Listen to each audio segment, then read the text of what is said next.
Hello everyone and welcome to the stream. So yesterday we made a lot of progress in Lightning Returns, and today I have decided to do what I've been planning for a while, which is a Gwent stream. I've always liked card games, though I've never been very good at them. So don't expect me to play too well, because I won't, but we will probably have fun messing around with really dumb gimmick decks. Also, that's supposed to be some kind of overlay on the stream right now that they recommended I use for Gwent. I have no idea how it works and if it works, but I'm sure someone will tell me.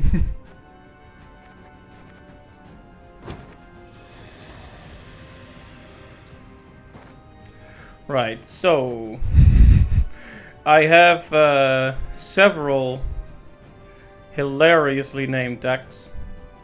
But let's start with the two monster ones. My Thrive deck, the first one, is terrible.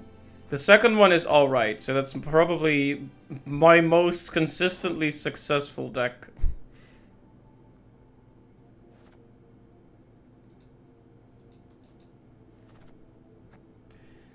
Also, for some reason, Discord is showing me really annoying notifications in the top left.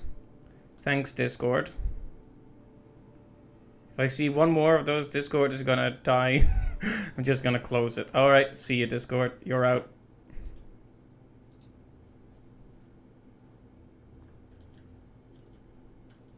One second, let me just... There we go.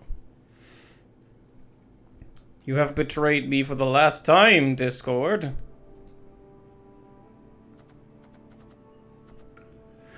Right, so my Thrive deck is probably one of my best decks, so I'm gonna use that one first and then horribly lose. And it'll be very amusing for everyone watching.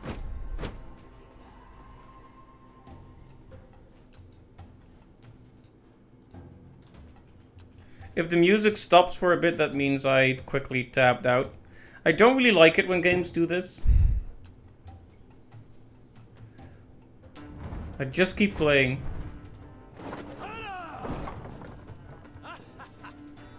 Right, so my main problem is I know my own decks fairly well, but I don't know too many of the factions that well. Geralt not gonna be for the early game, too many 3 costs. So which of these is the least precious? You are. I never know, like this card has this deck has so many low level cards that it can be kind of hard to decide what I should even discard. Like, this is a Thrive deck, so for people who don't know how Gwent works, there are several mechanics, but Thrive basically means every time you play a stronger minion than this minion, that minion also becomes stronger. So, I play the Necker, then I imagine if I play the Werecat after that, then the Necker is going to get a stat boost.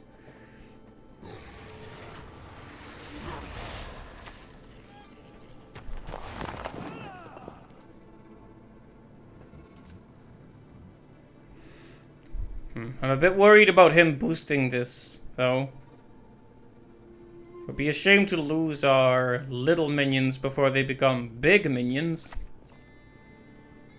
Ah, right, we're probably gonna lose. Let's hope we lose the fruit. Go ahead, attack the fruit. Attack the fruit.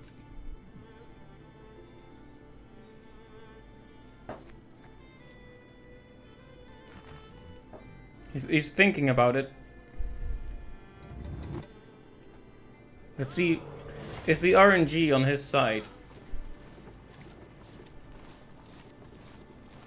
Is this lady telling me to be quiet?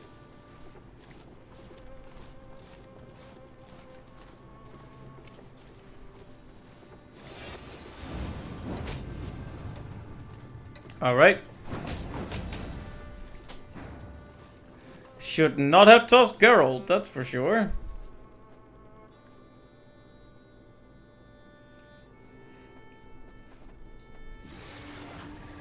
But hey, we're still in the early game. Of course, a bad early game is not good, but let's move her away from that. So she can't buff him anymore. Synergy gone, haha. Maybe I should have gone straight ahead and played the Endriga Larva instead. I mean, I definitely should have, but I wanted that boosting to stop, like, now. So, you know, sometimes you have to make a tough call.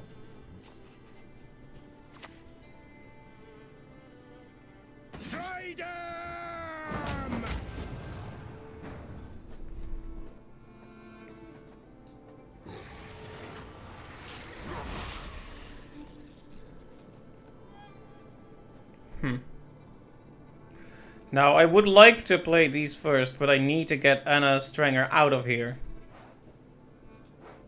So, I'm sorry, Anna, but...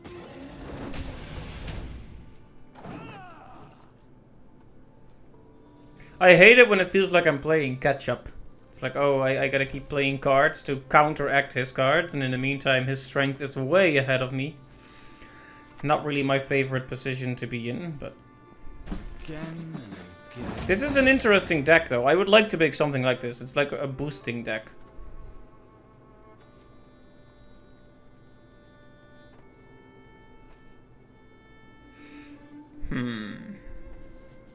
I never know when I should just give up the round and move on to the next one. Maybe I should just pass and let this round go. He's already played his 2 Tridem infantries, so I don't know how many other... There are probably other minions that boost... Oh, I shouldn't make him wait for so long. I always realize... Oh, right, real people. I guess I'll throw in a 4-coster here, or 7... Nah, we're giving this round up. You would make a good slave.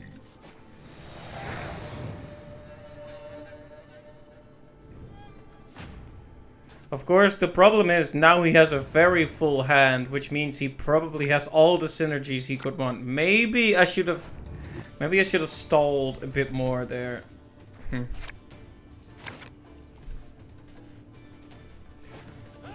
Right, so what is he gonna do? Is he gonna give up instantly, or is he gonna play a few cards? We're both full on cards, so I doubt he's just gonna stop here. His objective will be to not win this round, but to make me waste as many units as possible. Alert! To arms! To arms!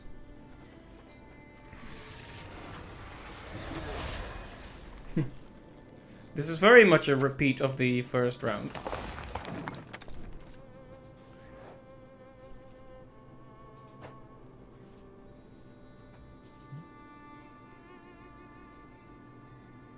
So yeah, that's the problem. I never know what to expect. Like, from other monster decks, I can generally see most of the things coming, but...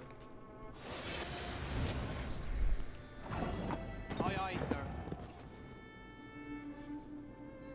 Aye, aye, sir. Honestly, I'm perfectly fine with him boosting these guys. As long as he can't damage my little minions here. This is one I'm not sure about. It's a gold card, but I don't really see the value of it too much.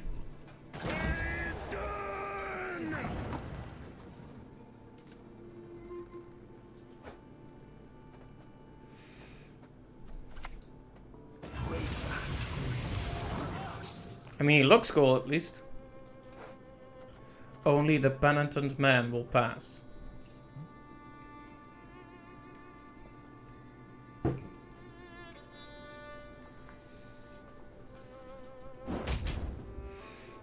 Yeah, a lot of people use pre-made decks based on examples, and that makes sense. There's gonna be a meta that you can follow, but I always like to just build them from scratch. Just adjust them as I see fit, and if they're not too optimal, that's alright. Because it was fun to make it, you know?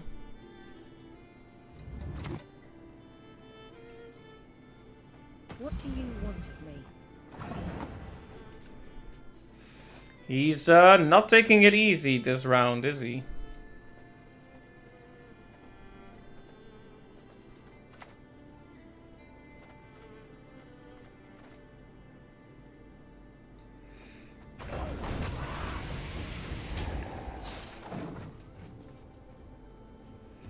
I was hoping he would chill out a bit, but... No, he could pass now, but that gives me a card advantage. So he might stall for more time to get the advantage. You must sweat like a swine in that jacket.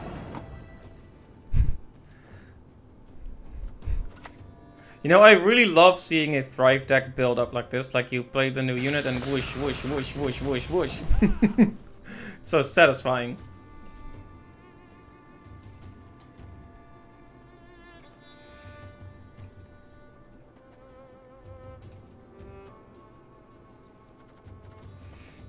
I do worry, because against the Northern Realms, I feel like I'm at a disadvantage if I have fewer cards. My deck revolves pretty strongly around escalating smaller units, not just playing a few really big ones. Though I have a few of those in case of emergency. They won't work when I have to... when I have to beat like 30 strength units that were boosted to high heaven, but they can help out in a pinch. Right. Do I want to save the werewolf? He's not that remarkable, but he has immunity, which means he can't be targeted, which is kind of valuable. But this one spawns another guy. Yeah, maybe I'll keep the special guys. This is a bad play if he's not gonna surrender, or rather not gonna pass this time. So we'll have to see if this was a bad choice.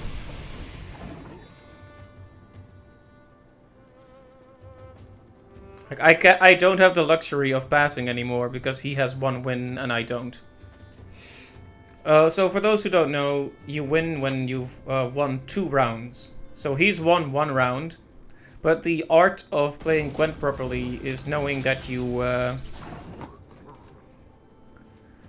need to win 2 rounds. So if you waste all your cards winning 1 round, the enemy can then usually do a big comeback and smack you down with more cards.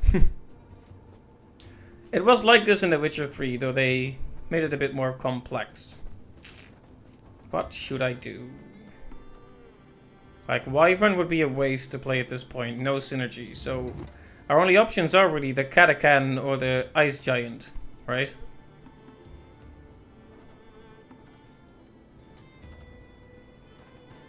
Alright, I'll just throw in the Ice Giant.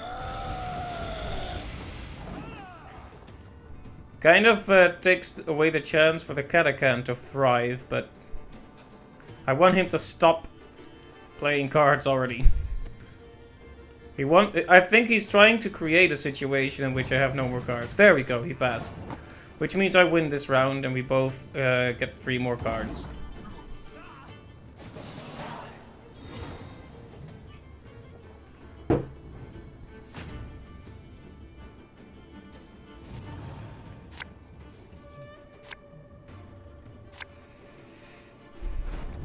Alright, yes.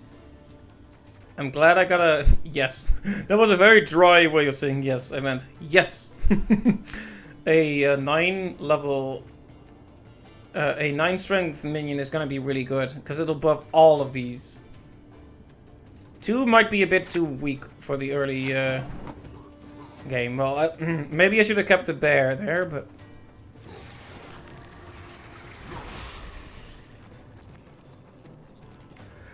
Alright. I generally find Bruxa to be less valuable than the Wyvern. Because I don't have anything to synergize with the bleed, so it's just gonna put her down.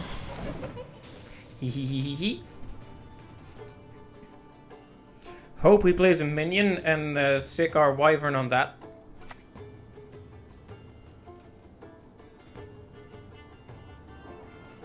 For this most beautiful of maidens, I shall fight 100 duels! That guy was in The Witcher 3. Quite a silly person. Alright, and it'll just be 4, 5, 6, 9. The art of playing these games is planning ahead, after all. It's now just gonna come down to who has the better cards. I worry that this is a bit on the low end. Like maybe, if I had like that one more 7 maybe, instead of the 4, I would be almost certain I'd win, but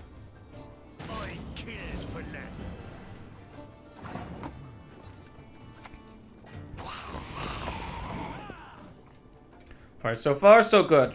Both 3 cards and I'm in the lead.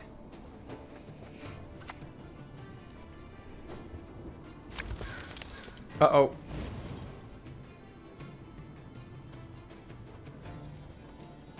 Attention! Present arms! I'm not sure if that did him much good, but here you go. Something you can't target.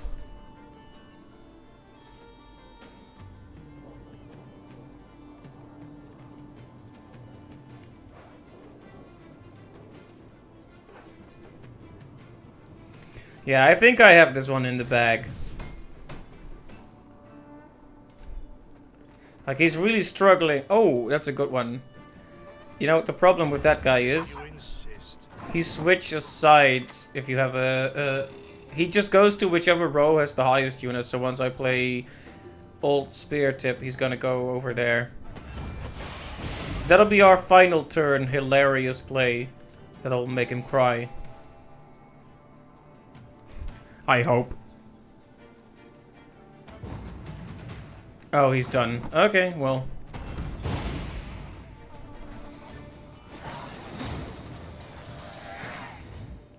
How about that? We actually won one a round on stream.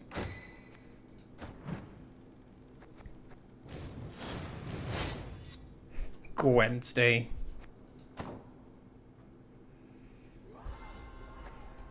Not sure if I should be showing off all separate decks I have. I have a Death Wish deck, which is let me put it like this. It's not as dependable, but it sure can lead to some hilarious situations. So let's try that one.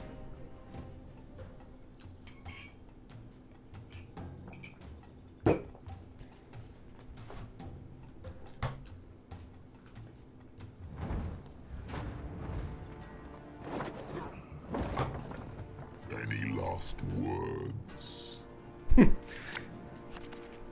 The King of the Wild Hunt has a really good voice. Same as in the game, I think. Which is why it's such a shame that Emir doesn't have the same voice. Okay. We can at least consume the minions, but not that happy about my hand right now.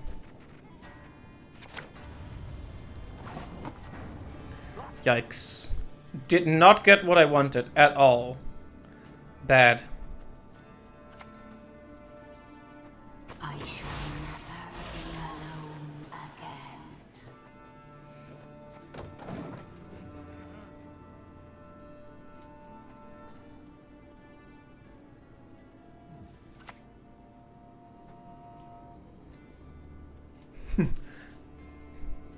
You won't take us alive!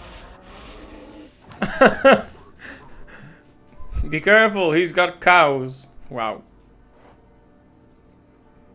The hero to some needs, but not the one it deserves. Wow. You know what? Little does he know that I have the perfect counter against these shenanigans. See ya, cows.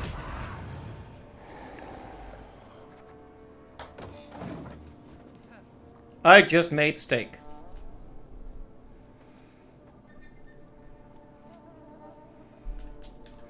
Yeah, Werecat is a really good card. It's basically a hard counter against some of those decks that revolve around spawning a ton of minions in one row. He stole the Werecat.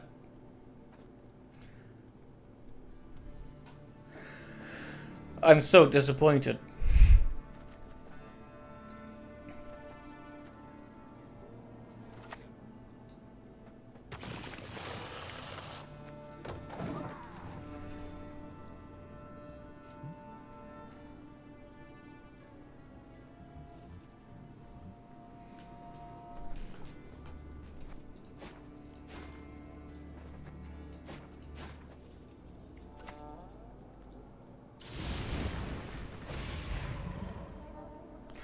Well, on the one hand, I'm grateful he activated the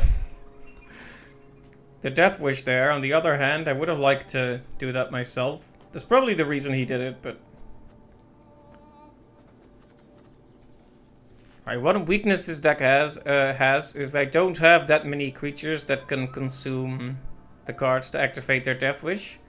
Because what I really want in my opening hand is Gels, or Gels, I'm not sure how you pronounce his name, but he lets you activate any Death Wish effect when you play the card, which is insane. And really awesome. Probably my favorite legendary that I have.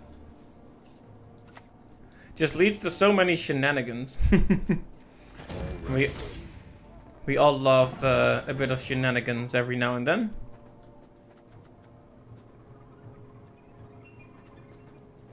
Okay, let's boost this rat. How about that?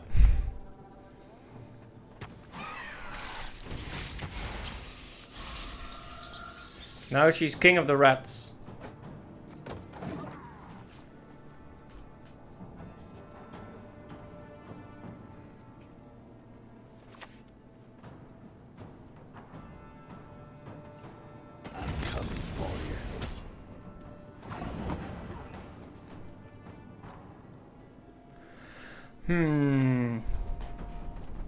So he's gonna keep boosting now, so it could be diminishing returns to keep playing here.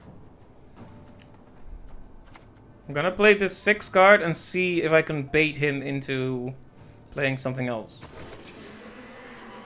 Beneath the sun.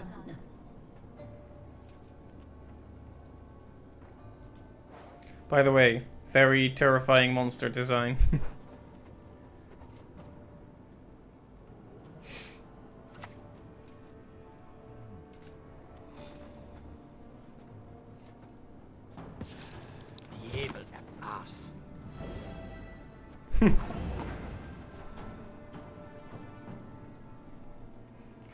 Right, well he did play another unit, so maybe I should as well. Which of these do I not care about? This one.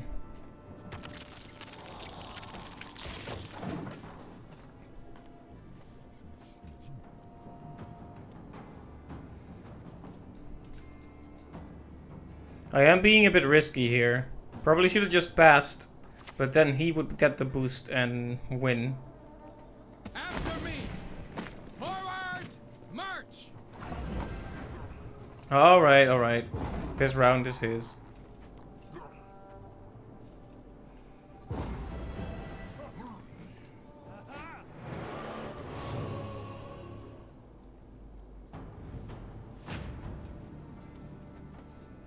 But like I said, it's all about the later rounds.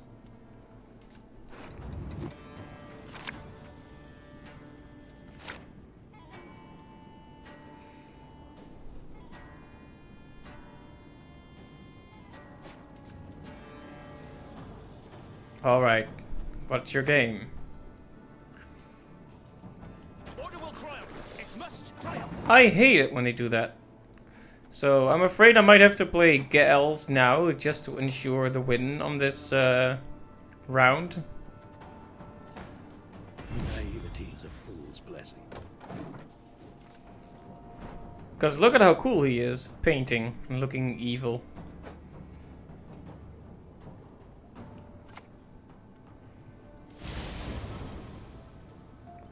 Alright, well he got me there. Well done, well done. Can't argue with that, I suppose. I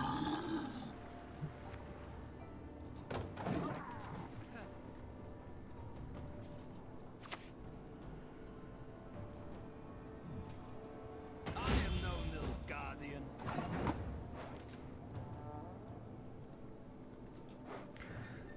That's going to be a problem. Him stealing boosts from my minions.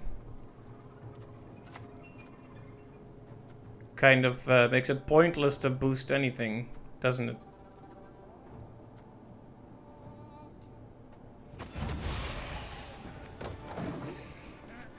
Just gonna have to depend on sheer numbers then, hopefully. I mean, he's really, really draining all my cards right now.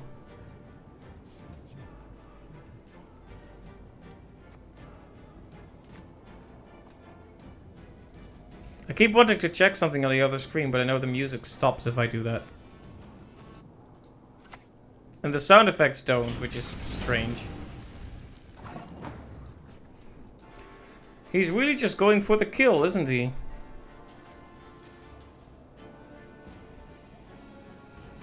Hmm.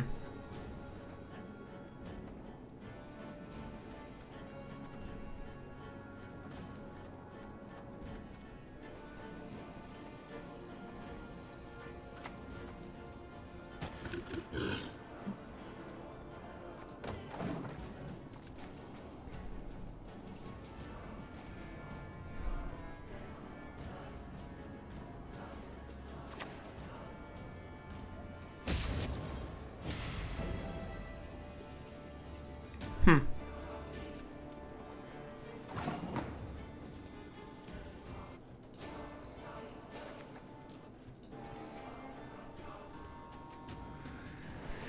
Well, well, well, well, well.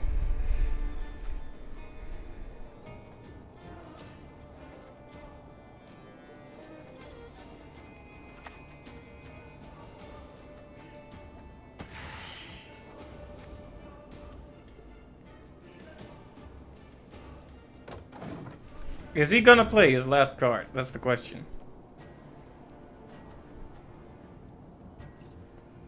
Is he gonna go all in to try to beat me down in 2 rounds? Hmm.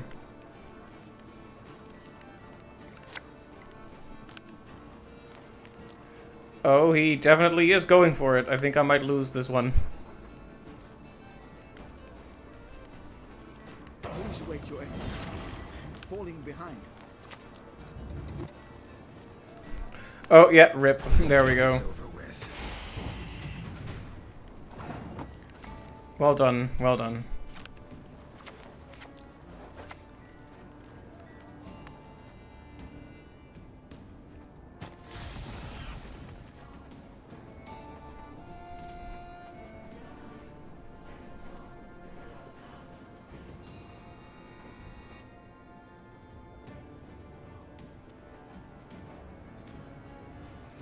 I could do this at this point, but he'll just get the boost too, so what's the point?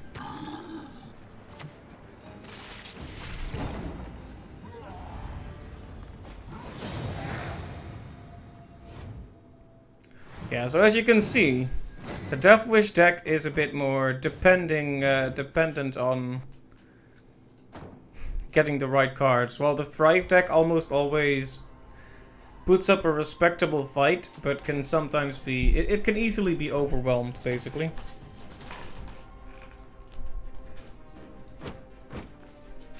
But I don't want to give up on the Death Wish deck just yet. Let's give it another go.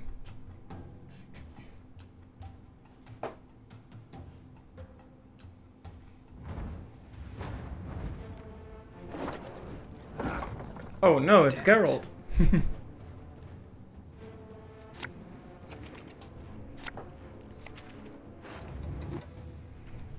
Alright, so we've got Gels here.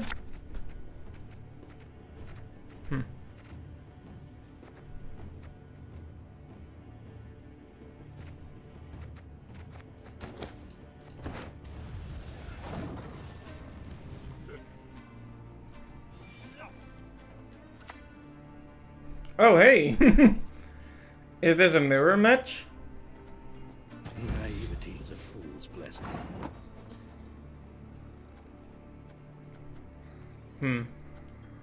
Maybe I should play this one first, just to bait out any early spells. I mean, it's not like there's any loss in doing that. There we go.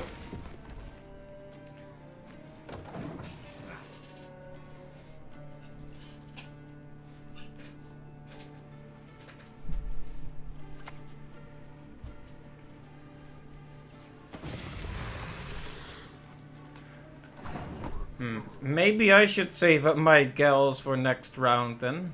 Maybe.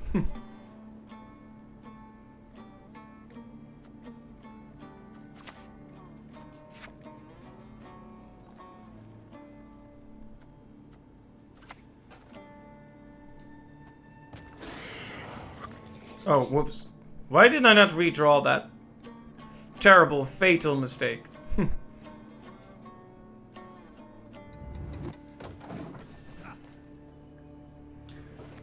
As our good friend would put it.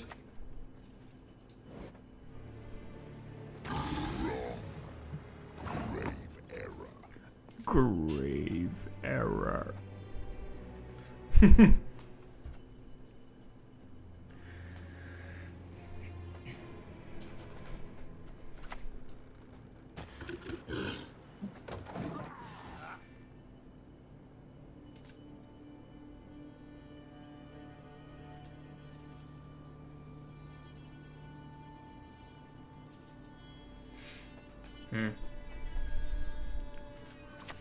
I don't expect to win this round, so my first priority should just be to get him to waste as much as I can in this round.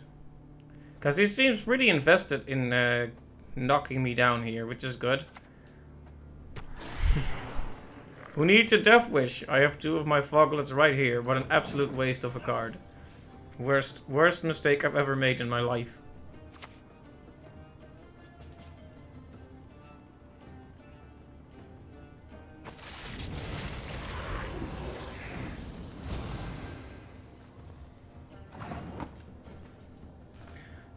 Should I bait him out further? I guess we can do this.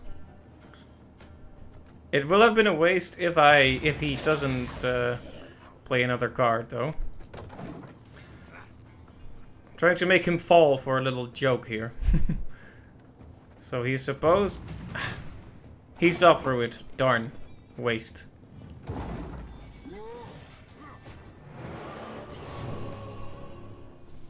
I mean, he had such a huge advantage. There was no way he was gonna play even more cards.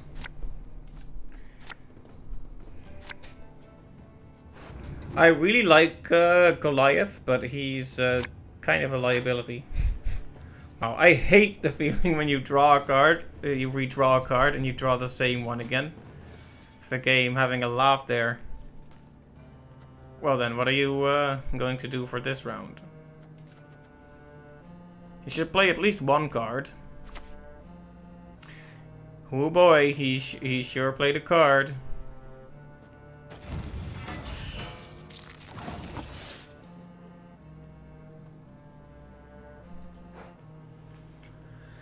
Huh. Alright.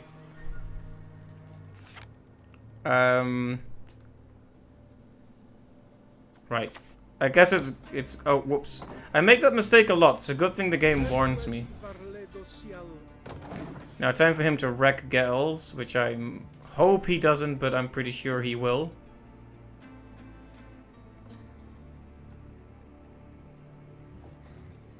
Oh, he has the same hero power as well.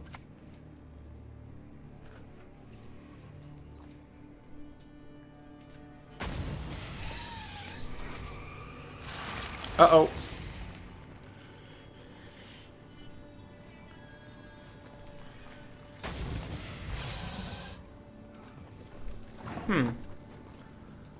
It was a good play, though it did cost him. It did cost him his hero power.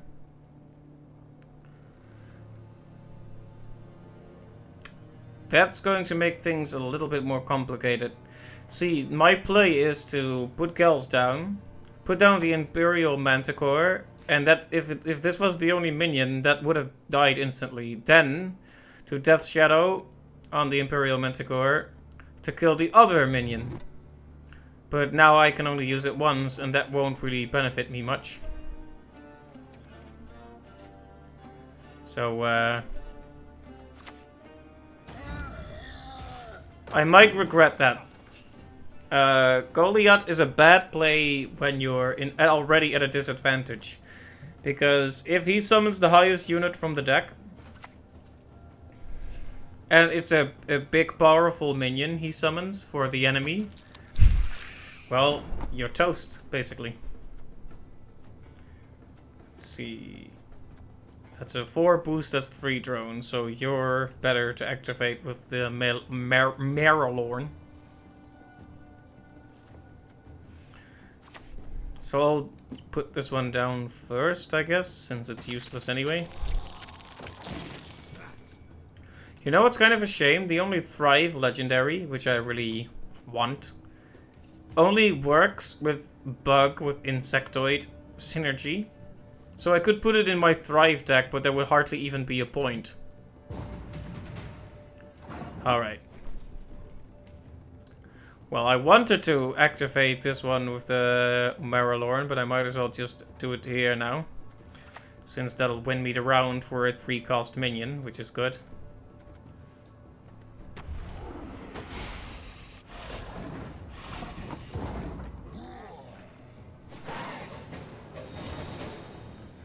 Alright, that wins me the round, but we're 1 card short of him. If only I had actually redrawn that Foglet at the start, right? What a different situation we would be in right now. Huh. Let's see. This one can consume ones, consume ones. Don't want to consume that. Definitely do want to consume that. Not sure if I should redraw some of these.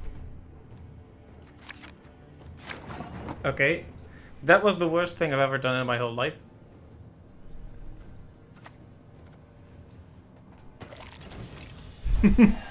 It's not that bad, but in the late game, you don't want to be playing little baby minions like this one. But this is still something that can escalate. Oh dear. Really makes you wish we had Geralt here right about now, right?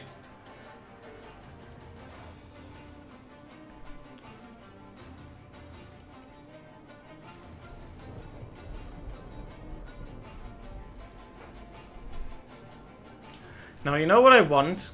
I want to play the Manticore and then have the Banshee eat it. Here's the problem. I don't think that'll work because this is, right now, it's a relic, right? Not a minion. And by the time it actually does, by the time actual minions appear, probably be too late. Oops, keep tabbing out and the game keeps stopping the music.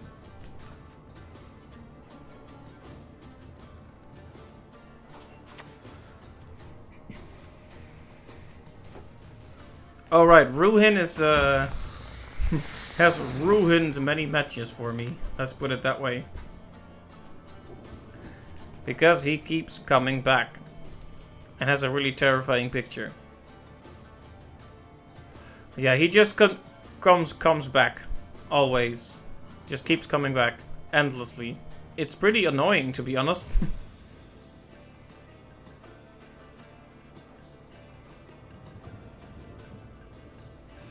So it hardly feels like there's a point to attacking it, but even so.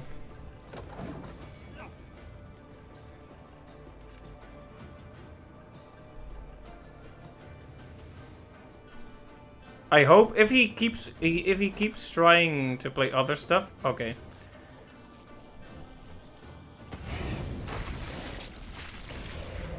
All right, that was bad. But we really, yeah, we really, it would have been better if Ada had been hit. Because Ruin got hit, died, and got resummoned, as he does. Because he's a terrible, awful creature.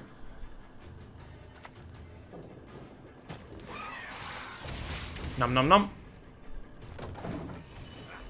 I'm 2 cards behind now, so things are looking a bit grim. Oh boy. Another one of those. He also keeps coming back.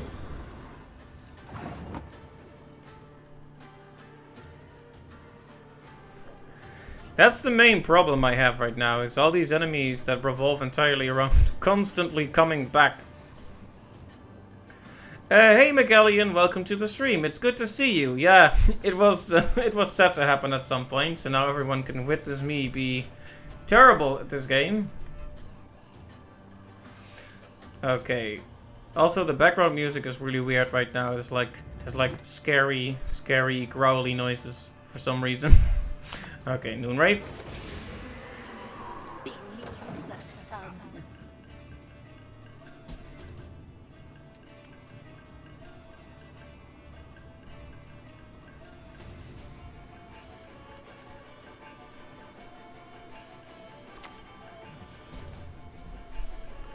Oh, so that's the kind of deck we're dealing with. You know what the good thing is, though? We can actually counteract this jerk right here. Finally, the Imperial Manticore gets to play his role. Okay, the Desert Banshee is gonna... No. We're gonna play Death's Shadow on the Manticore. Killing that.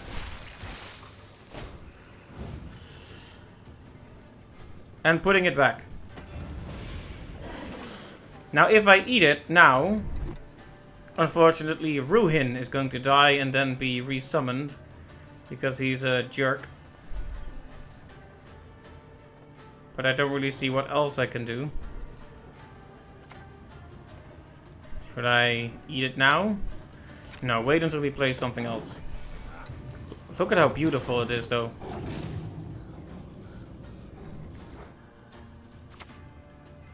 Welp, rip. Let's get this over with.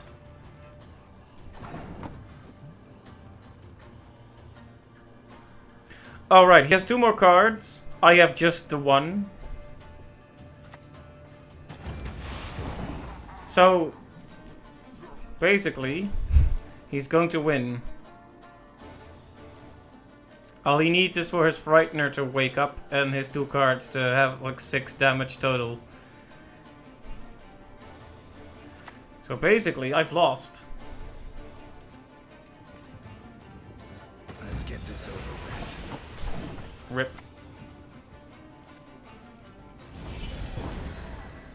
Huh? What? Oh! He couldn't wake up the Frightener in time. So I won. that came so close. 1 point difference. I was certain I had lost. But I won. Wow. Alright. They get a GG from me.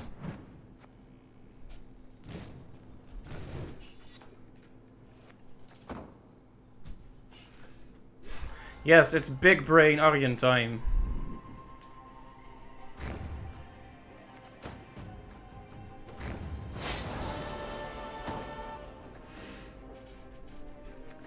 Right, so that's 2 of my decks demonstrated. So Dryad waifus, ha ha ha. I was in a very funny mood when I named that one. But there's an elf deck and a dwarf deck in the what's it called? Scoia'tael category. So let's do the dwarf deck first because it's terrible.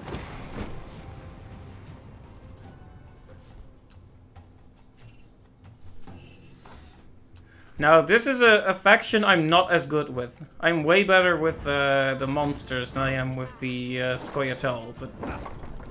Humans have no place in Broccolon. In broccoli.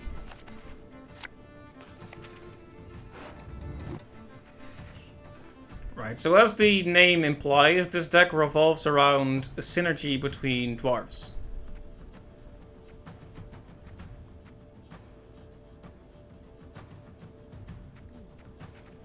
Should probably get rid of at least one of these. See, that's really good. What else? What else? I can still redraw, but should I? I never know if I should redraw. I guess I'll keep the hand as it is.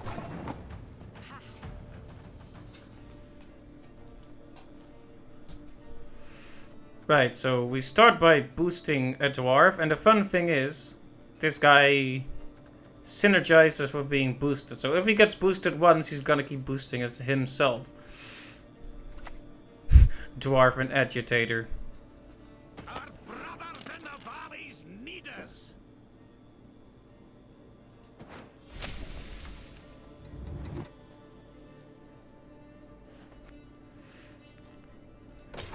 Oh yeah, this ability is so good. All dwarves in your starting deck get 1 armor. Just boom. Just 1 armor for all dwarves. Right, so we're dealing with a... what are they called? Skellige deck here. Fun times, except not at all. They tend to synergize with... like, perform X effect for this many damaged allies or enemies. Basically, it's all about how many units were hurt. Never had your kneecaps broken. So we want this guy out of here as quickly as possible, because it's gonna damage each unit we play by 1. The armor helps, but it's still not good.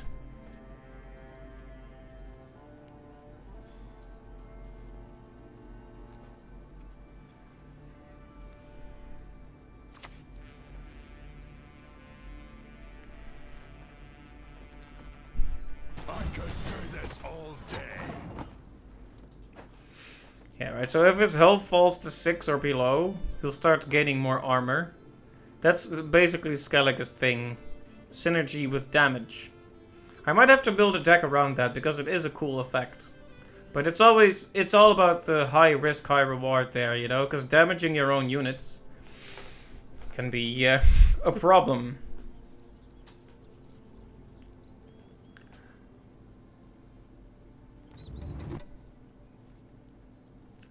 I wish I could have boosted Sheldon as well.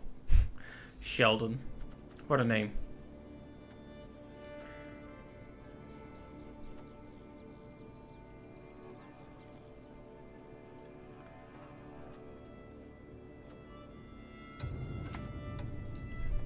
Dance! Dance! Dance with me down! Right. If we could get lucky...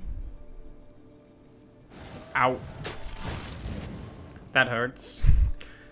Okay, I shouldn't have even started that sentence, if we could get lucky. No. There is no luck here. None whatsoever. Let's see, Marauder is best if there's another Marauder on the same row. Do we really want to start? What is that ability, by the way? Or a sign ritual?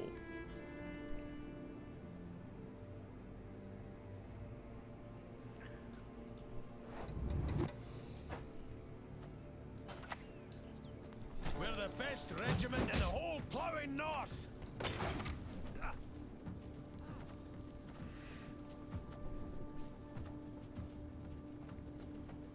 But anyway, how are you doing, McGallion? I hope you had a good day yesterday. Need a good slapping. Our shields are our ramparts! Oh, that's a lot of stuff all at once. Let's see, what does she do?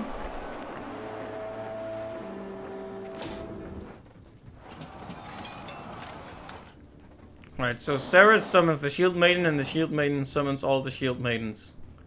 Lots of Shield Maidens all around. Know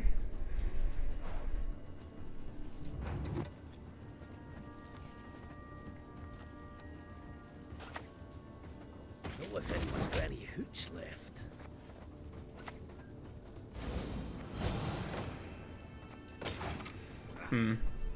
That evens it out a bit, but we're still a card behind, and he's still 2 damage ahead. Not good. Oh, that sucks. I hate that.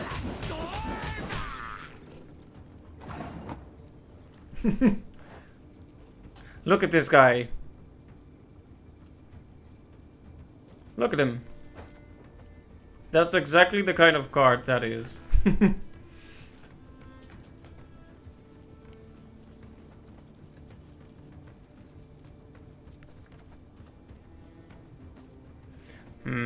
Should I even continue? I guess I could lure out a few more things. So, is he gonna try to pass now? Because I might actually try to go for the win if he does that. I will end up being 2 cards behind, but that's the way it is.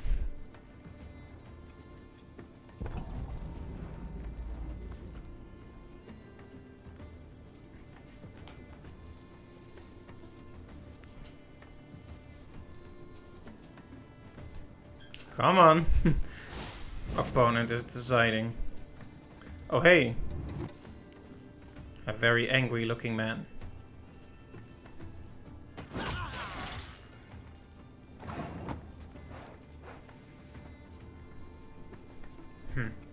Well, I baited him into playing more cards. Maybe I should bait him some more?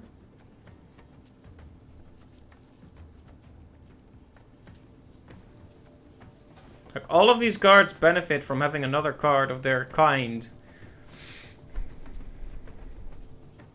So...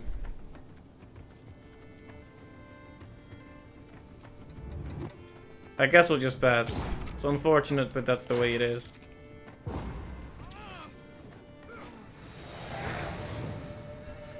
Because after all, losing a round is not losing the game. Winning the battle is not winning the war. Okay, if we could make use of that bonded synergy right about now. These two synergize.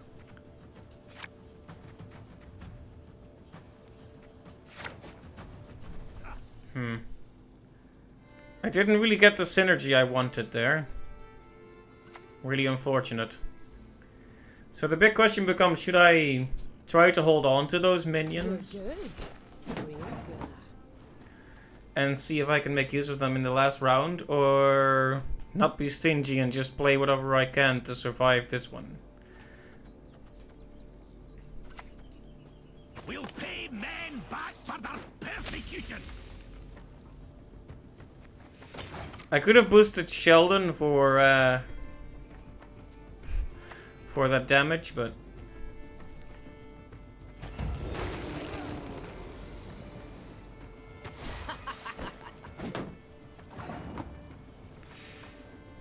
right. See, these work best if you're gonna have to actually survive many turns, because they boost every turn. I don't really want to do random damage with this thing on the field.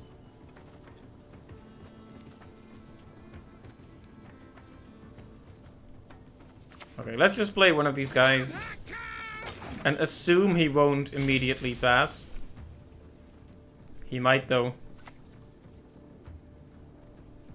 Ay, ay, ow. You're good. Real good.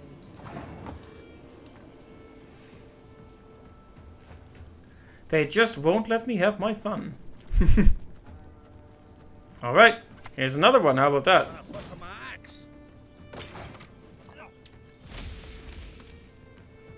Hey, I got a contract for that.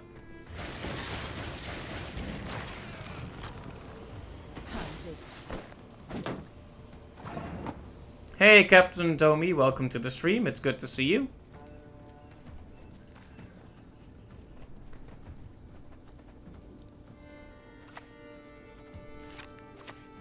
I don't think I'm gonna be able to boost him. I might actually just lose here, unfortunately. Let's...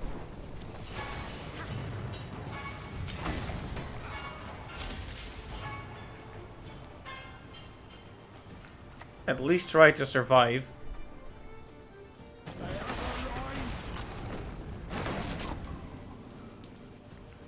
Oh man, he's really just going for the throat, isn't he? Gonna lose, unfortunately.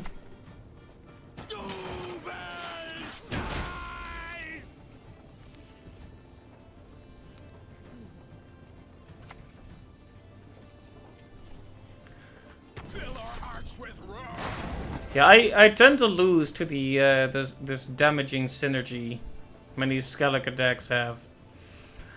Quite new, kind of.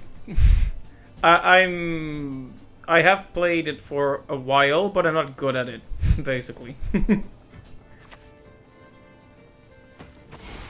I also don't really make decks that are, you know, particularly good in the meta. I like to just focus on gimmicks. Like, this is a deck that is 100% dwarves.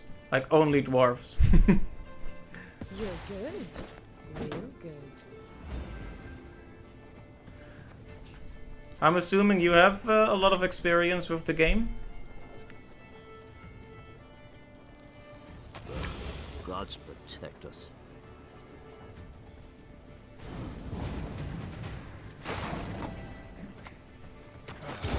Got a hearty hankering for Gwent. Oh, well.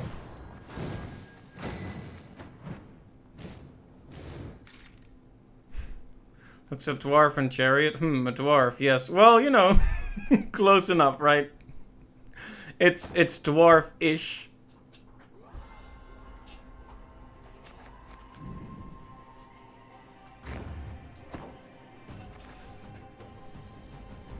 Let's see. My other dumb deck is the elf deck. Wait a minute, why is Geralt not animating? That's weird. That is weird. Anyway, so this is my elf deck. Humans have no place in Broccolon. Broccoli. So yeah, this deck is much the same. It's almost completely elves. Yeah, don't expect any high level plays here, because I never even know which cards to switch out. I do like that one though.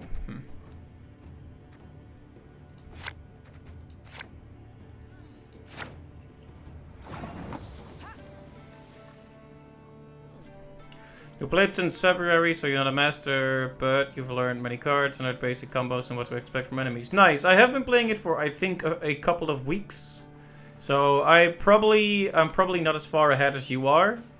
Probably, comparatively, definitely still a beginner. So I do understand some combos, but my only decent decks are my monster decks. So I have a Thrive and Death Wish deck, which tend to work alright.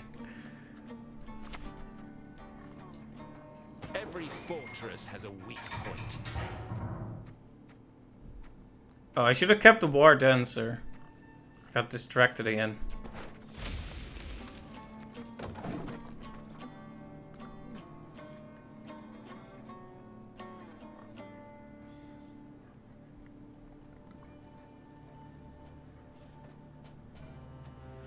Yeah, what kind of faction do you play as? I have only recently started branching out into the Scoia'tael, and I mostly stick with monsters. And to be fair, that is the one they recommend.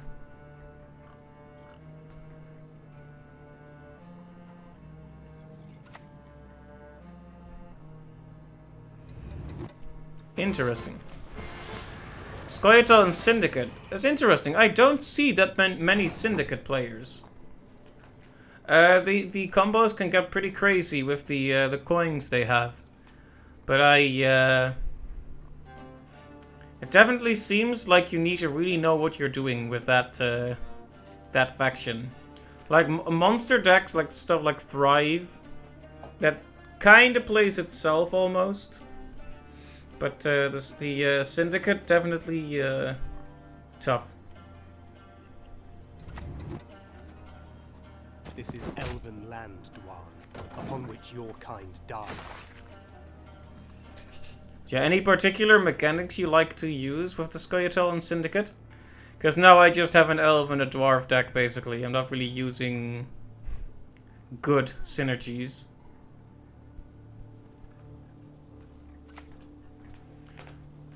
Oh, is that it? There aren't many Syndicate people in the early ranks because they don't have a starter deck. You have to build it completely from cards you build. I see.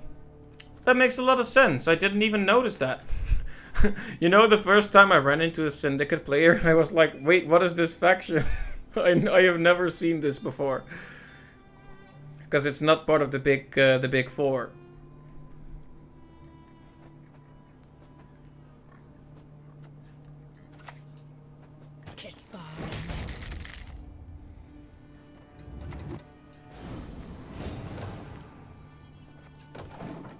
So I'm guessing what I'm dealing with here is a vampire deck.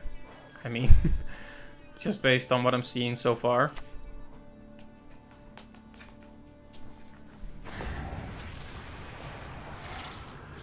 Oh yeah, I'm always really bad at dealing with these types of synergies.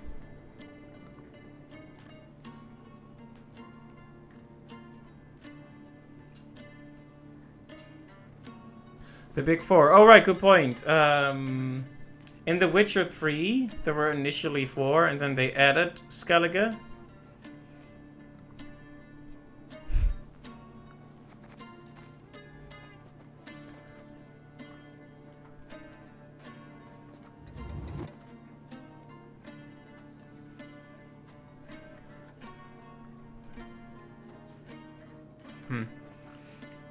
Damage on the beast is not really useful if it's gonna keep boosting itself.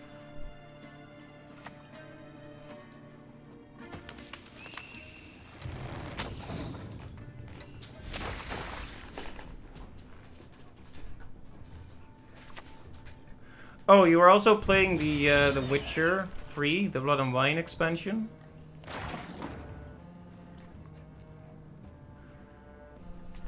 I think the Blood and Wine expansion is really cool. It's like the colors from that area to Sand are so different from the rest of the game.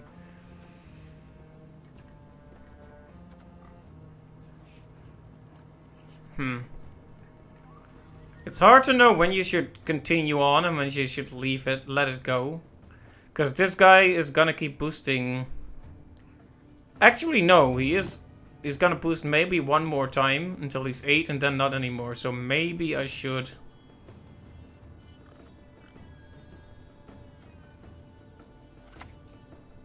Death to Old One! Locked out there. I effectively made him the highest unit, which was my plan, but it was basically a coin toss there, so risky plays. Yeah, it is very, very bright in Tucson. I really like it. It's such a contrast with Velen and Skellige.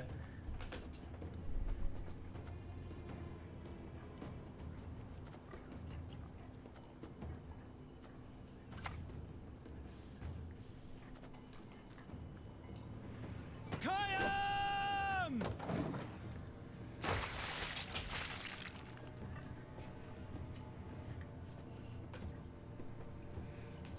General tip in deck building, by the way, usually you want 25 cards in a deck with 0 provisions left. That's what I usually try to go for, but I kind of build my decks on the fly without too much, like, specifically thinking about the values. A moment. I need to smoke. So I don't always end up with exactly that. I should actually check my decks. I'm not even sure how many cards there are in each.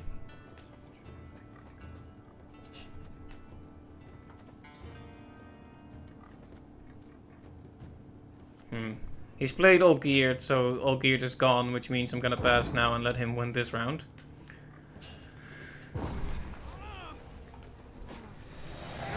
I could have tried to bait out another card with the free head Dragoon, but honestly, okay, that one is gonna be really good. Although I wish I would find the scenario I have. I have a scenario, play dead, but you know how the right cards never show up? To be fair, that's probably because there are too many cards in this deck. I'll give it a closer look after we're done with this round. Alright. The semblance of power don't interest me. Every ally turn. Boost the lowest unit in your hand. That's not gonna happen because we have million. Yes, one.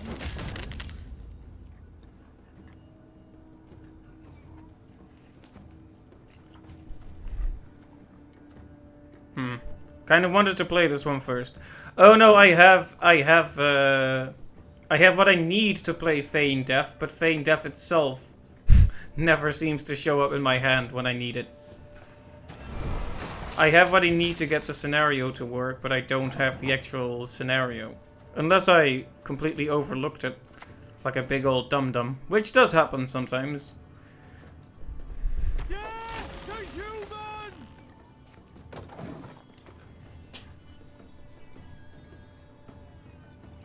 The deck might be too big, yeah, you're absolutely right.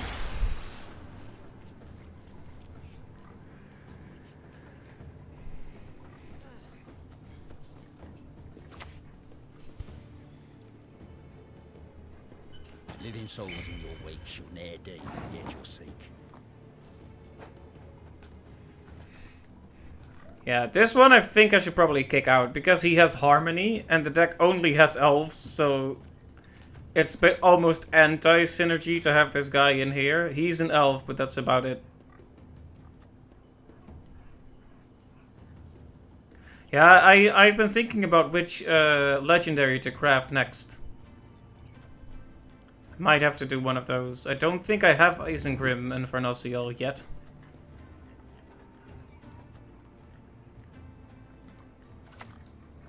Dole! Blathana! I don't like it when enemies just go all in round 2. It's like, give me some room to breathe. Right, there we go.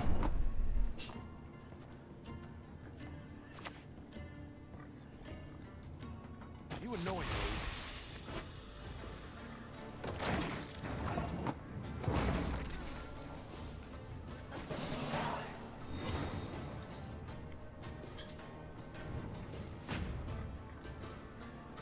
The Half-Elf Hunter is 6 points, just like your Blathana Archer. That is true. In terms of sheer numbers, it's not even that bad. The problem is just that I have nothing to synergize with it. Should I keep this or should I fish for the scenario? I mean, this is going to get 5 at most. This one is good. If we can play it early and it doesn't get killed.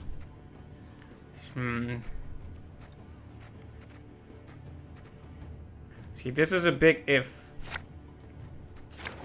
Okay, I tried to fish for the scenario and it didn't work. But the net value of this is still 6, so...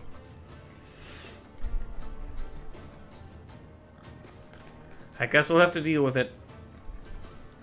Okay. I know that we should realistically play something that boosts itself first, like this. Your tricks will not save you, Dwarf.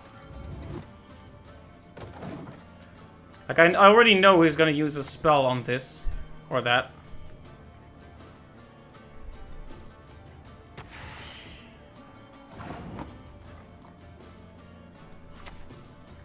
Swords I smile at, weapons laugh to scorn. He is 2 cards ahead of me though, so I'm probably going to lose this one if I had to make an estimate. Like, if he has no counters against what I'm doing here, maybe.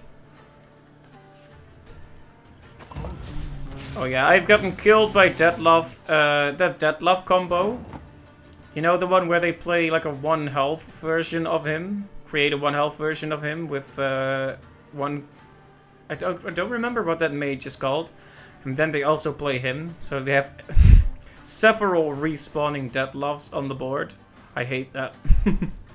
Current Fear, that's the one, thank you. Not a big fan of that one. I want to move this one to another row to prevent him from activating Death Wishes, but... Yeah, he's the Mage of the Wild Hunt, that's right, wow. It must have been a while since I played The Witcher 3. I'm getting old. Forgetting all sorts of things. Yeah, Yavin will probably be a sensible final play here. He'll be able to capitalize on 5 damage if we put all our elves in the same row. See, this is... I should have moved him to the other row. Nah, it wouldn't have helped. Because he then would have just played him on the back row. That wasn't a mistake. It would have happened either way.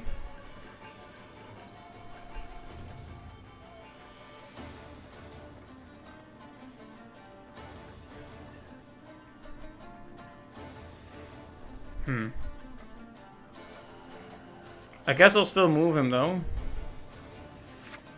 But what if he still has a really good minion that I can move later? It's those what ifs that really hold me back, you know? I guess I'll just slap 2 damage on something here. They can hide, but there is no escape.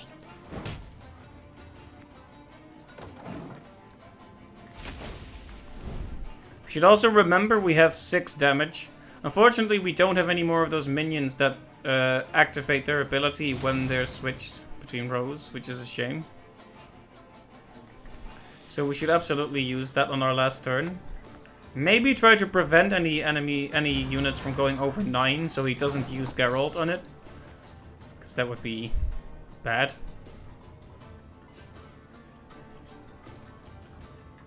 The only dangerous row restricted unit from monsters is Gels. Yeah, I love Gels. I use him in my Death Wish deck. But if he had it, he would have played it already. Yeah, probably. Okay, let's shuffle that Slaughter them to a man! troll back to the back row.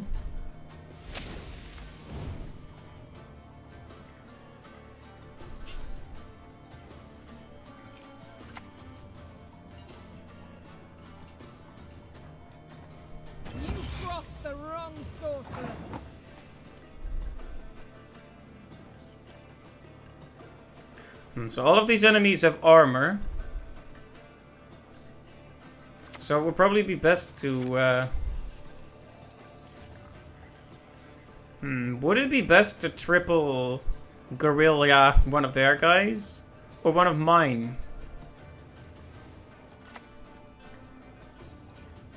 Trying to think about the order here, but time is ticking on. We were not the ones to start this war.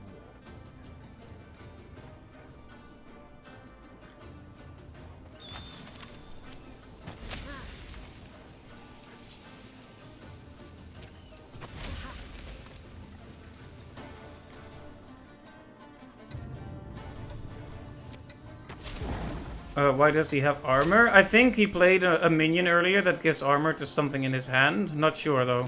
Might have missed that. And, hey, DK14, welcome to the stream. Okay, it's gotta come down to his last card.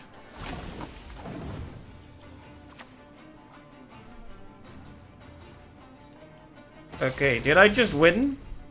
Is that what happened just now? Yes? No? No. So close. I was really hoping, but I didn't do the math properly. Was a close match, though.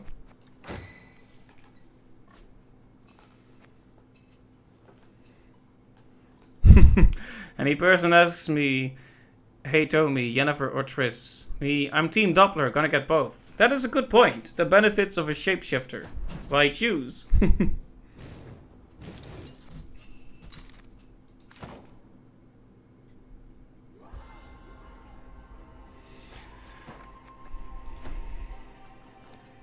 Alright, let's see what the damage is. Okay, so this deck has 30 cards.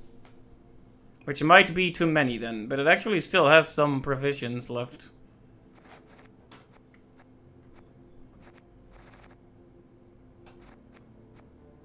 Also, here's Feign Death. Like, I can sometimes play several matches without finding it, but it is in here, I promise.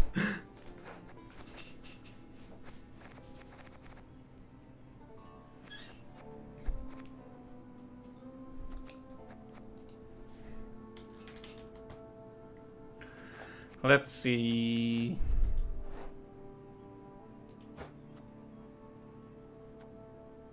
Never play a deck with more than 25 cards. I see, I had no idea that was the meta. What I basically do is just throw stuff together because it looks fun or interesting. Yeah, so I probably have too many little guys here.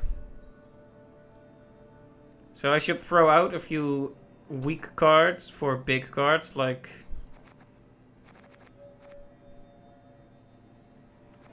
this guy, for example.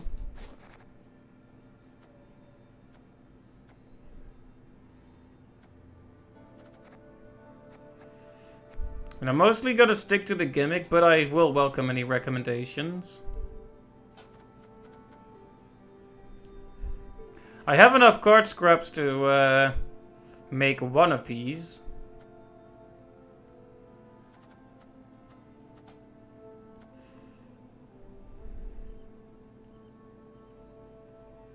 This is a good one, but I don't have that many Elven Deadeyes.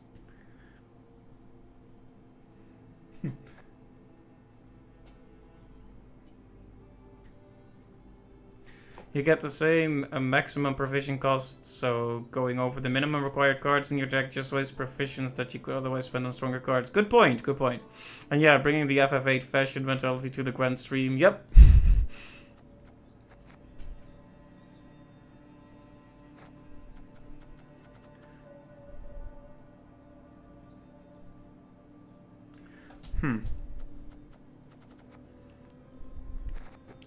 In terms of the meta, are there any cards in here that are considered bad?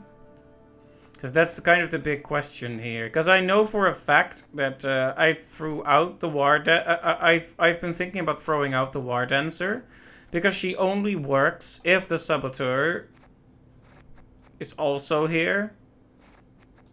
This guy. Otherwise, she's kind of useless.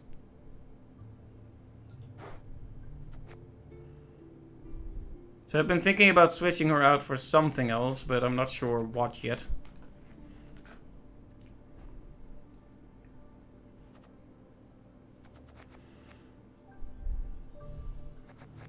Do let me know if you can't see the whole thing.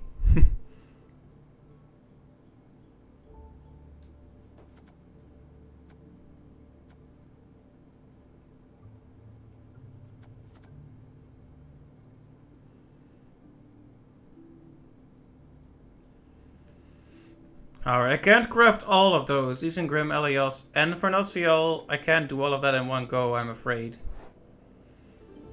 I can do one of them.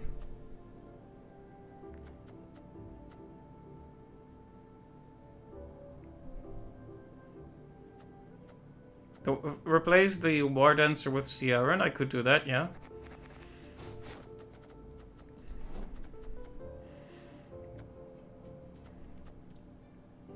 So out of Isengrim, Elios, and Vernociel, which one would you claim is like the first?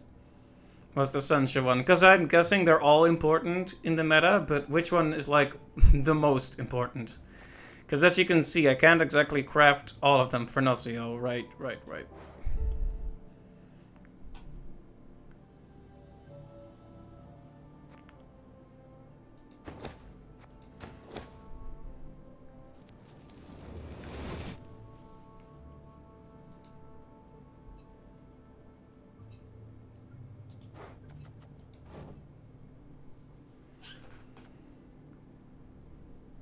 But you would run Deadeye Ambush as hero power, then that's a good point.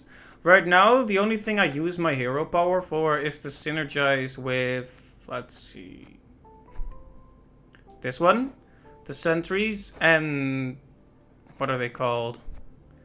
The brigade. That's what my hero power is for now, to synergize with these guys. But as you saw in the last round, I can't use it that often, so maybe I should switch around.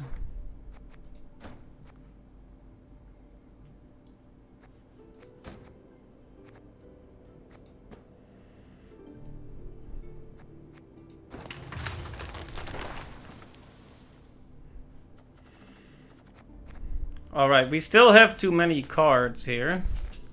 So, I'm interested in your thoughts. Which of these would you throw out? If we can't really replace them. Like, now that we don't have synergy anymore with the moving,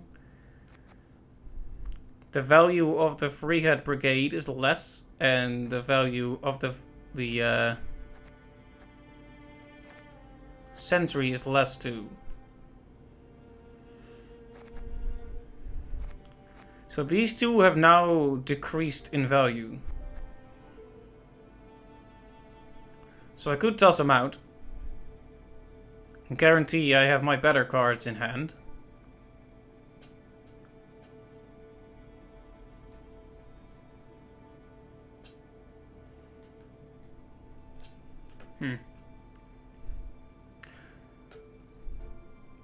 These are still pretty good because they guaranteed do 2 damage. Oh, good point. The Saboteur is pointless if there's no War Dancer.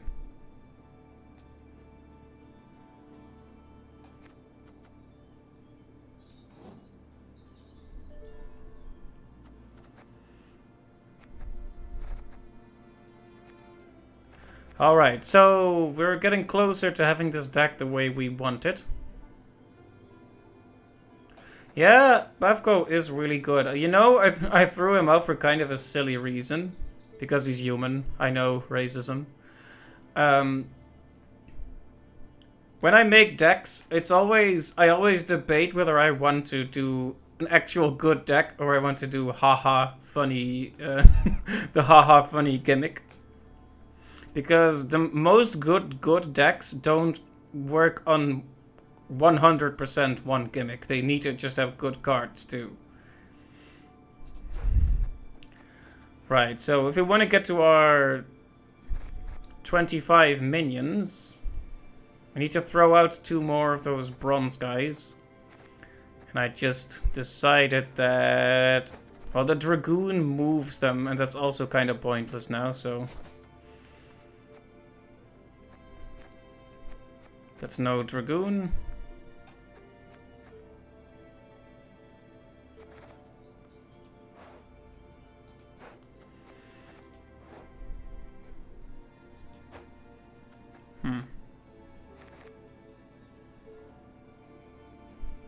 Right, so we are at 26 cards now. You think that's fine, or should I throw out one more? For example, one of the vanguards. No, not the vanguards. The sentries, sorry.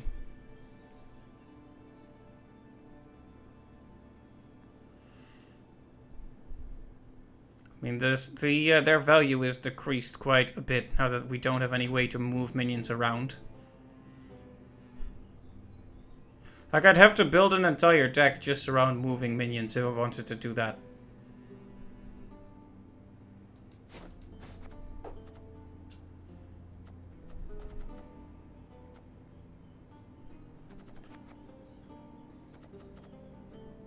Yeah, but I do want to stick mainly with the theme, right? Like, we can make some meta sacrifices.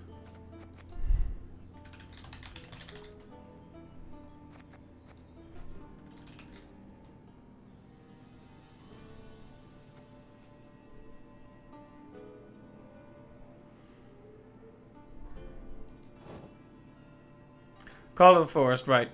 Okay, now we have a 25 unit deck, but we have 10 provisions left. Tell you what, let's just try it like this. You can watch me be terrible at this game. I like just trying the same. Wait, did I have it? Yeah, I still. Just had to make sure I actually had it selected. Would be awkward if I didn't.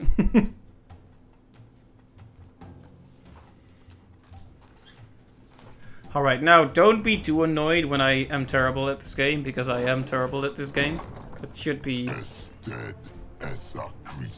That should be a well-known fact. How long have I played Gwent for? Couple of weeks, maybe a month. But not like religiously, not like a lot.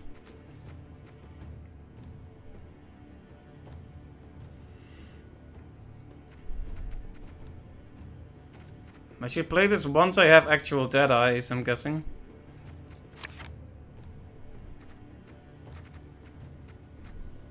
I always have so much trouble figuring out what I should throw out in the early game. Yeah, let's just...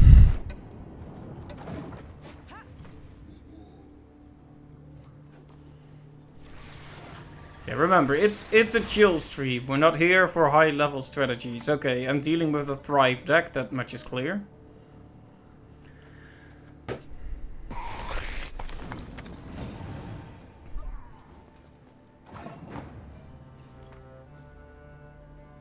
Usually you throw out your bronzes and hope you draw gold. Is that how it is? Alright.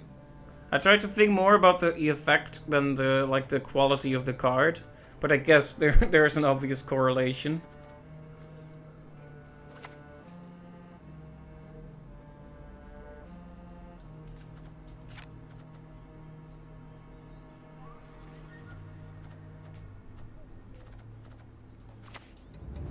May your sword and arm be one.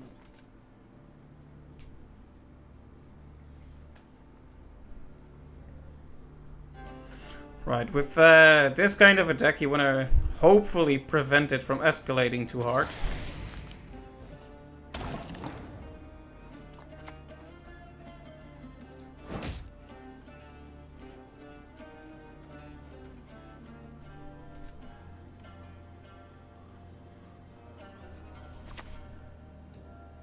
They can hide, but there's no escape.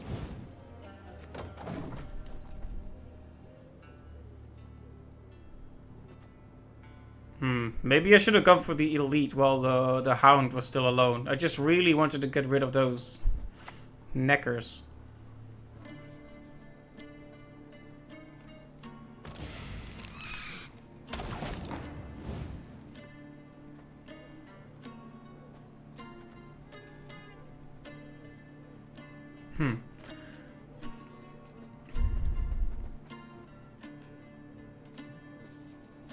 I guess we should lock one of these guys now that we have the ability to do so. I kind of want to lock all of these. Like, the immediate thought is to lock this guy because it removes the potential for a 5 minion to be played. But this one could really escalate over time. Well, no time to think. I'm just gonna lock the egg.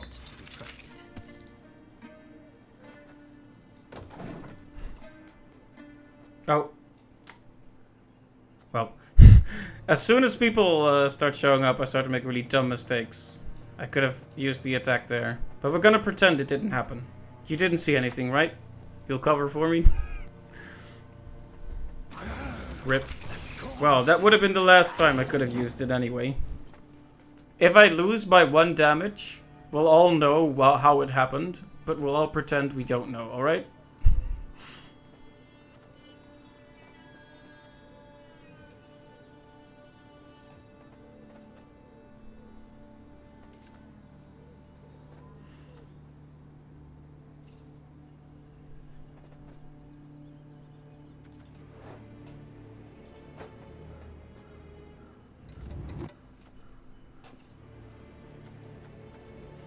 Don't know how many of my good cards I want to play right this second. You know how it is.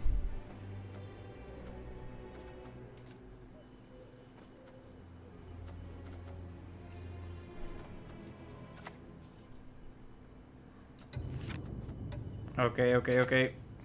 Swords I smile at, weapons laugh to scorn.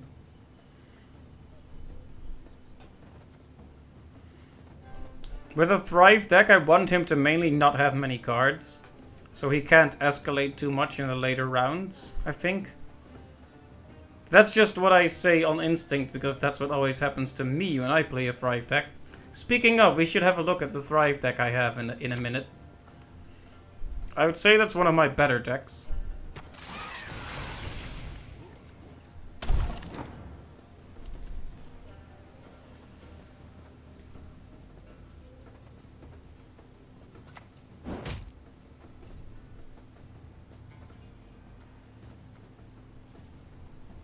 Right, it needs to be an elf, so it's not enough that he's Scoia'tael, he needs to be an elf what you play. That's a slight problem. Should I just call on any given Scoia'tael unit?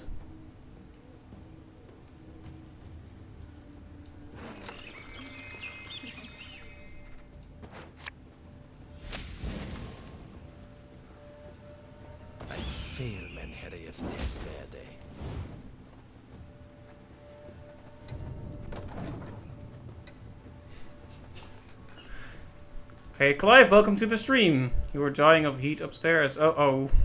Yeah, the weather is quite awful, isn't it?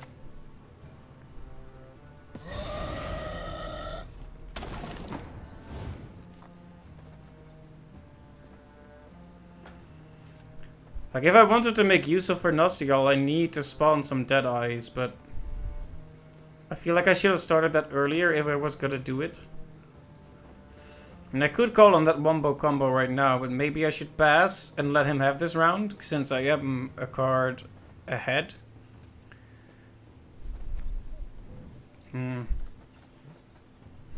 As you can tell, I'm not that strategically sound. Yeah, I thought so too. Okay, imagine me passing and then you saying, oh, you shouldn't pass. That would have been awful.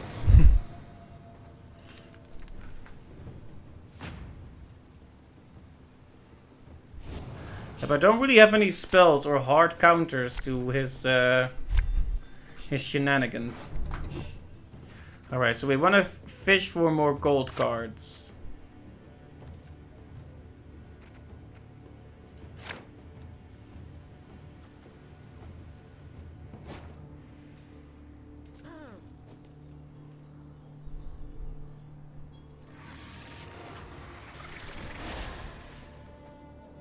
Right. He's just going right back to the thriving. He's just thriving.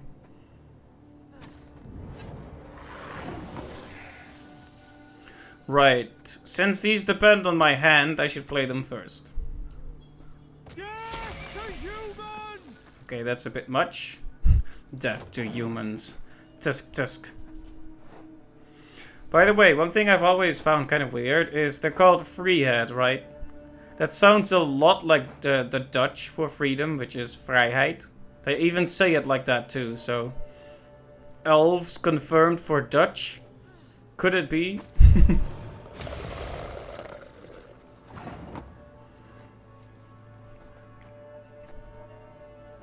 Alright, so we have another vanguard, so... Your Yoink. wits will not save you, Dwan. Dwan.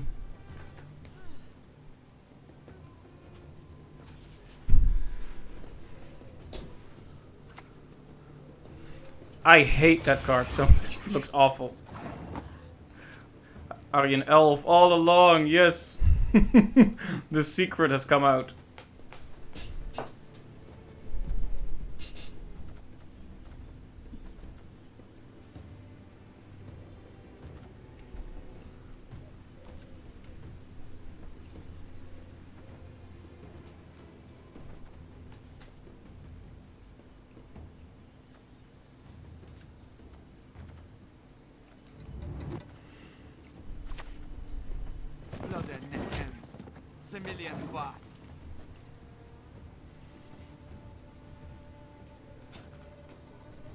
Because The Witcher was written in Poland, there are a lot of references to European things and some pretty clear Dutch influences as well. For example, there is a spy master called Dijkstra, except it's Dijkstra, which is a Dutch name. They just say Dijkstra because Dutch is hard, apparently. And in the very first Witcher game, they had a creature they called Bloodsuiger, but it's actually Bloedzuiger, which just means bloodsucker. Welcome to Witcher lore. Did you know gaming?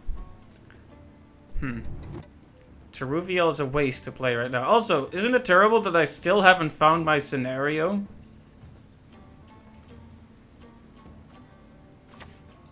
Okay, time running out. Never miss.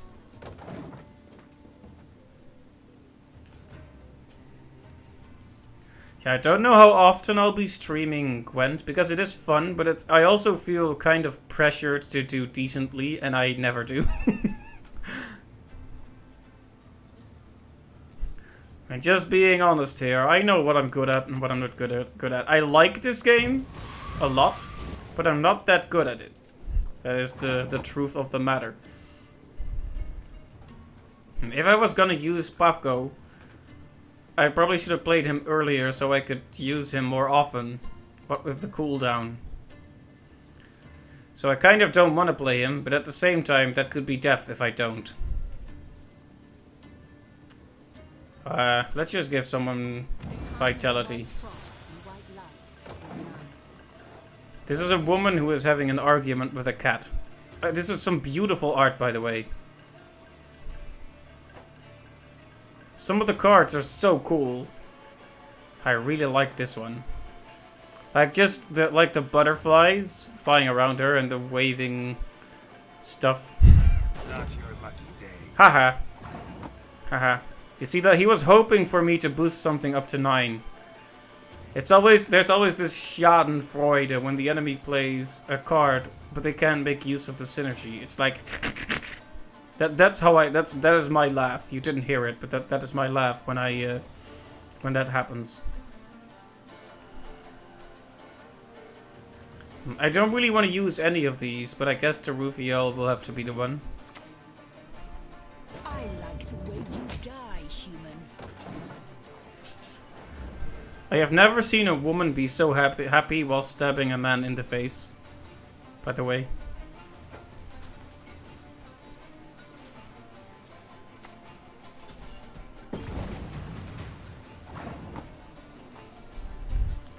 Alright, so he wasted all his cards. And gave me this round. So if I play my cards right, I should be able to win this. Because he has a Thrive deck and he only has 3 cards. Right? Theoretically should be a win for me, but... Alright, let's fish for those gold cards. Let's not get... Oh, hey, that is a gold. Okay.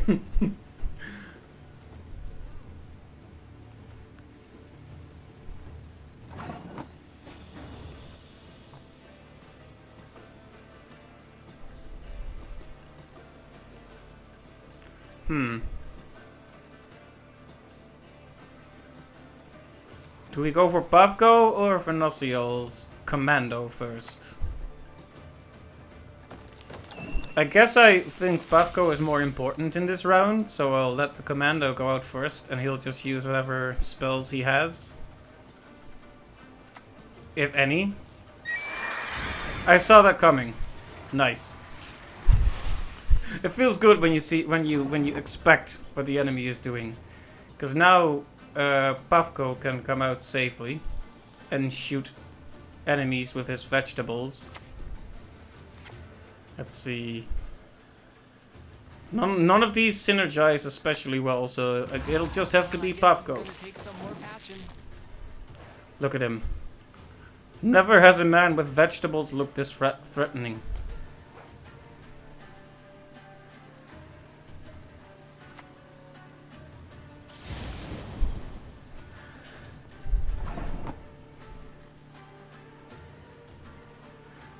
On the one hand, I appreciate that he's going to lose because he doesn't have any minions. On the other hand, I feel deeply insulted by the the events that took place here. He just ate my 2 minions. Wow. How dare you?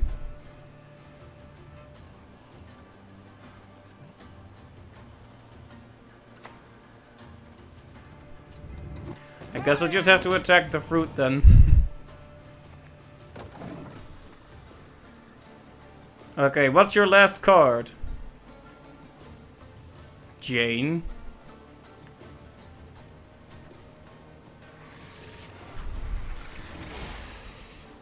Is it ugly red leeches? Oh, hey, it's an alpha werewolf.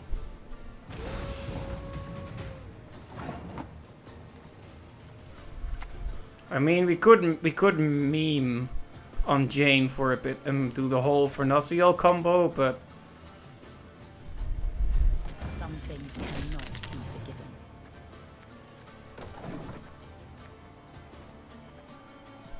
forgiven. I was about to say, that's a win, right?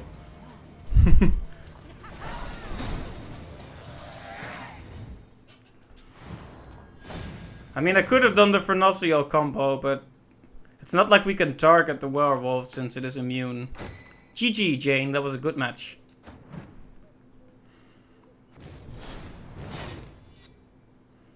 Look at that handsome face.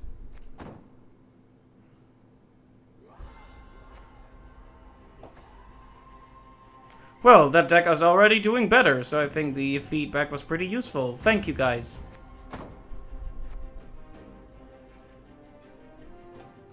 So I don't think you were here in the early stream, so I want to show you my other hilarious decks. Like my Thrive deck, for example. This is probably my personal favorite, but I don't know if it's any good, really. I mean, I win with it pretty often, to be fair, but yeah, it's honestly, it already has the 25 cards. I think I kind of just naturally made this one okay-ish. But you can see I could be putting in more provisions, but then I could also be ruining the synergy a bit. Basically, the idea of this deck is almost exclusively Thrive units, and then just a few of those big hitters. Just to play when you're like in a corner, you know, when you've been forced to play out your whole hand. And the enemy thinks they've won because a Thrive deck will usually fail if you have too few cards. And then you come out with a couple of these, you know? So that's basically the idea. But I do have 12 provisions left, so if you see anything here you would logically replace with something else, I would like to hear it. I mean, Geralt is kind of just in there because he's cool, and we all love Geralt. I mean, look at him. But yeah.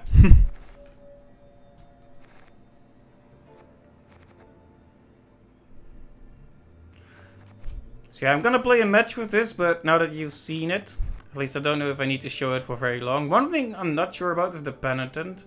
You would not play Elder Bears. Right. Michael Rosen reference in the flavor text.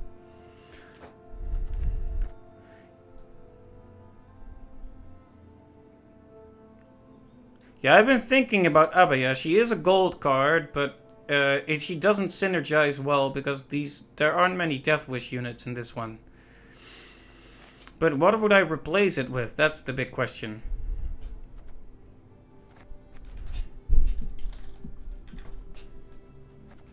Because I already have all the 5 cards.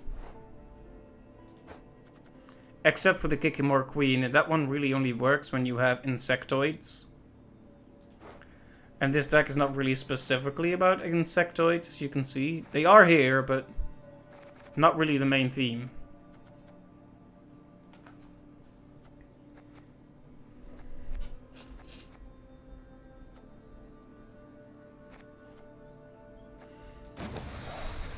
Oh, whoops.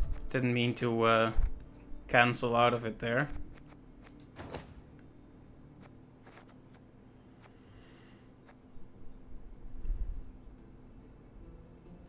Yeah, see, the Elder Bears are, at least right now, they work because I have a lot of low-end minions and not that many. Do we have Igern? Let me check. Isn't that the 13 health thing? Yeah. No, I don't have it, unfortunately, or I would definitely have it in here. Yeah, maybe it's just as good as I can make it right now. We just need to replace it with better cards when we get them.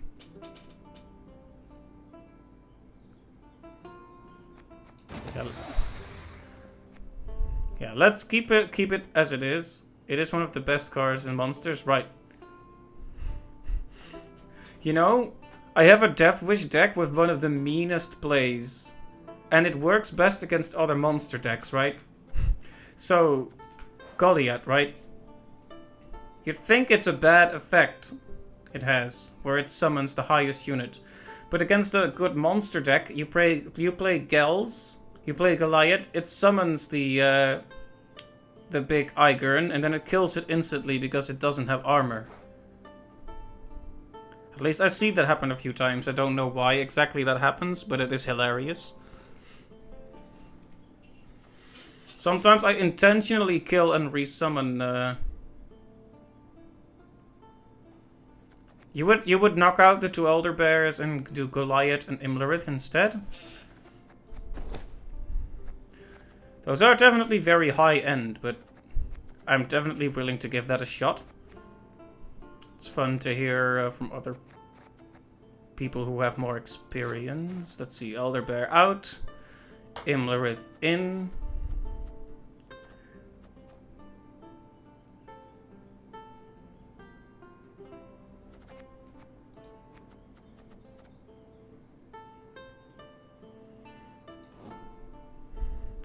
Right, but if I put Osriel and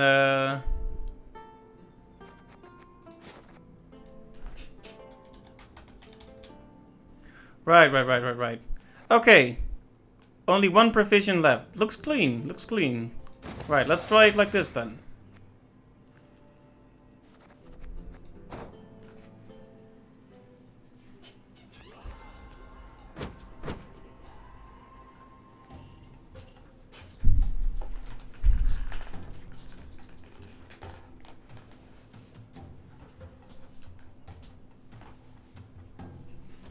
It's so hot in this room that my my legs are fusing with the chair.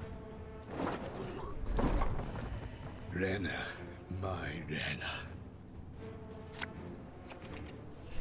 Yep.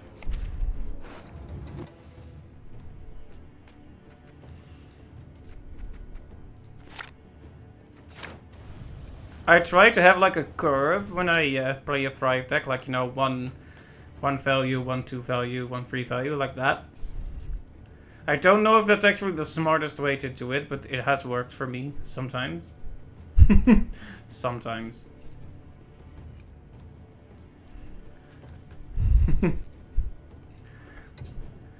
Are you an elf becoming a chair? Yes, I'm going through many transformation tonight. I'm going to be a chairman.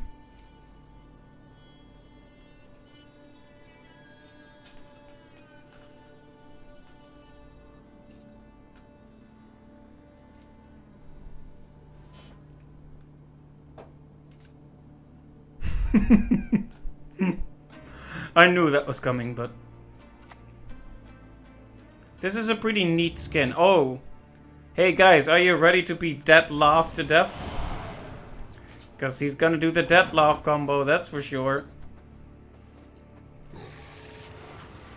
Also, take a shot every time I forget to play the Fruits of Isgith after they've been destroyed. Because that will happen at some point and everyone will cringe when I do it.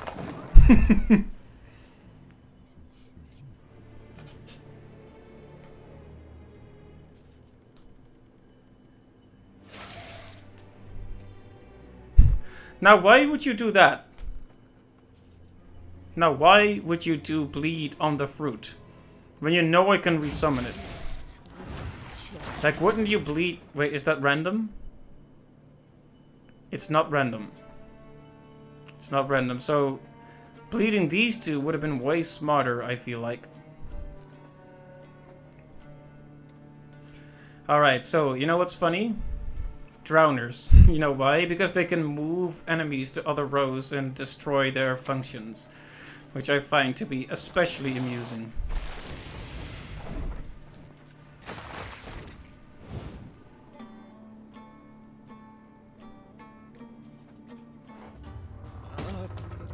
Okay, this is very creepy. It should be animated, but it isn't when I zoom in. Oh, there we go. She did not look this scary in the actual game.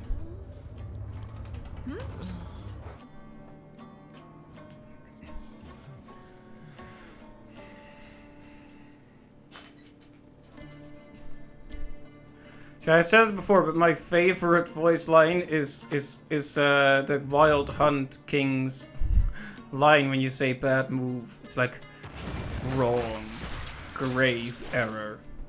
I love it. So ridiculous. I love it. Werecat is one of my favorite Thrive.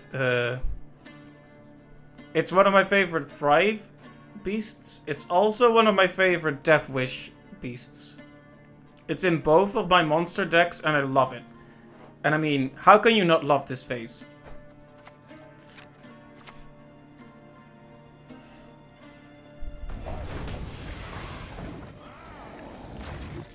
Yeah, I mean this one.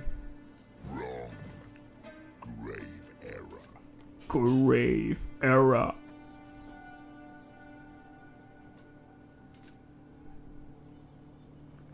See, he's very angry about it too.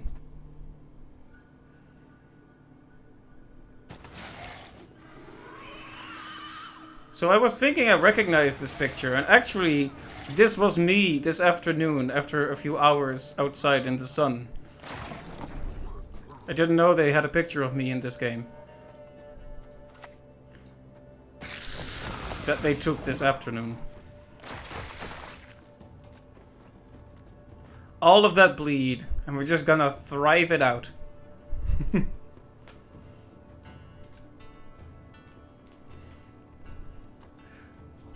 I've made this joke before, but this deck really is thrive out of thrive. Thrive stars. Alright, more thrive. What bleed? I don't see any bleed. You just keep trying to play those bleed units.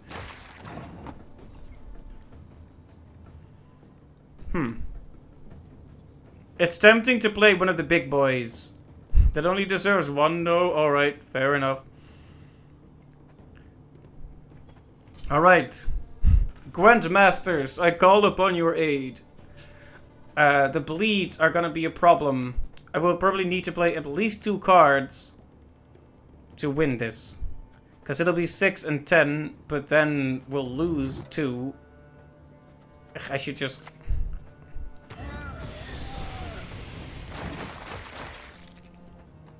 Well, that was a bad call. That was a super, really dumb, bad call. I should have just passed. Well. Sunk cost now? Should I just play another big boy? Or should I pass after all, even though I know that was a bad play?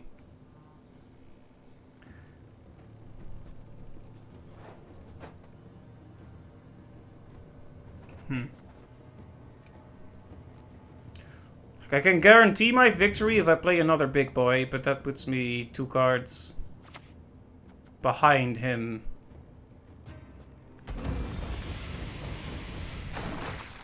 I probably should have done the 7 cost one instead. That was unnecessary.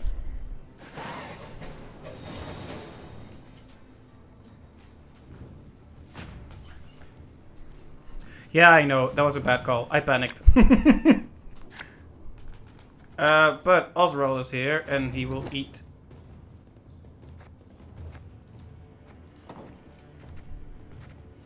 Wait one moment, please. What do we have in the graveyard that he can eat? Oh, good stuff. Okay, so Osrol stays. Absolutely. Do we really want the Necker in here?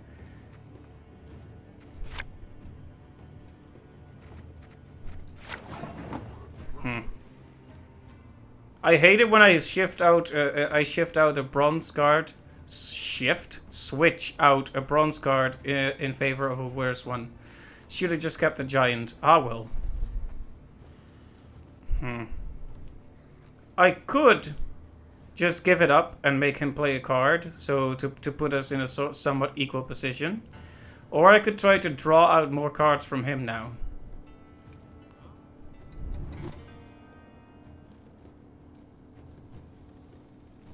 Yeah, that's what I thought too, because he can't even draw that many cards at this point. Gotta get the advantage now, that we still can. After all, our Thrive deck is at its most powerful. Exactly, it's easier to win 9 cards versus 10 cards. Our Thrive deck is at its most powerful when there are many cards in our hand.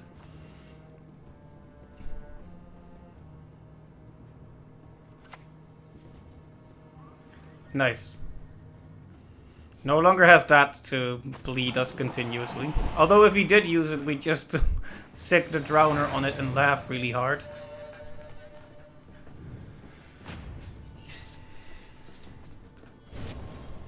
I'm tempted to keep the Drowner, just because it's good. Alright, looky who it is. It's tempting to keep this hand because it has some good numbers, but maybe I should fish for another gold one? Vote now on your phones. I mean, these are good numbers we have here. We could toss out Geralt, but that's the thing you regret a lot when the enemy comes with a big play. And you really wish you had the counter. Okay, that was bad. Well, it wasn't that bad because this one can thrive, so...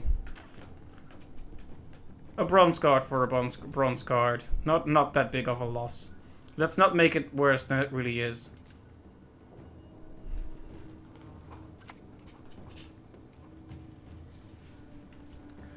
Ooh, that's highly inefficient that he had to play that.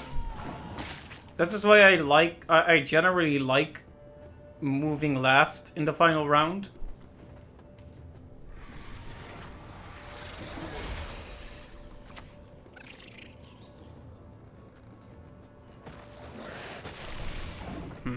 In this case, bleed would have been better, since the armor blocked the damage, but it is what it is. After this one, we're gonna have a look at my really bad Death Wish deck. It's bad, but it's funny, and that's important. Still hate the look of that card. I know. I think I drew pretty well, things considered. I mean, I could have fished this gold one out, but I don't really know. I don't think Penitent is that good, but maybe I'm wrong.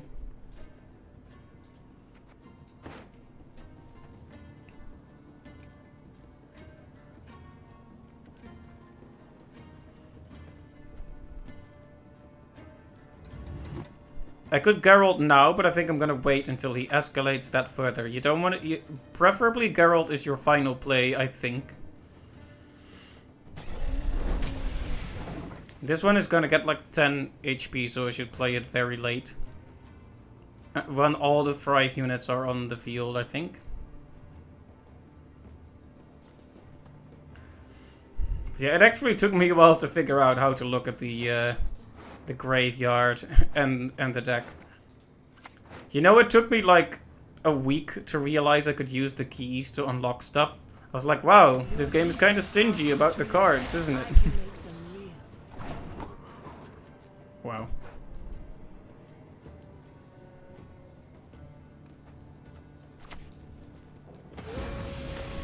Can't touch this.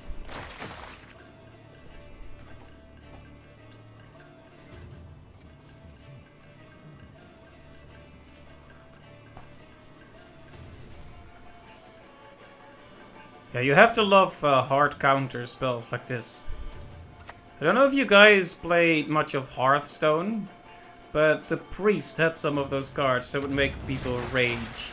One of those was Shadow Word Death, which was kill a minion with 5 attack or above, and one of them was Shadow Word Pain, which is kill a minion with 3 or below. Geralt is basically Shadow Word Death, except the minion needs to be really high. So it's more situational and less overpowered.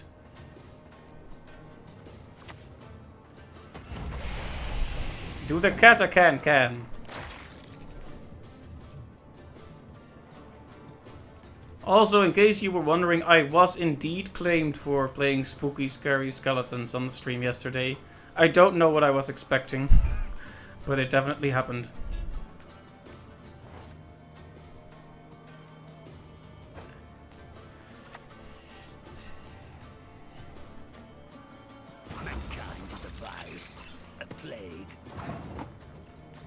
Now, why would you lock that? Okay.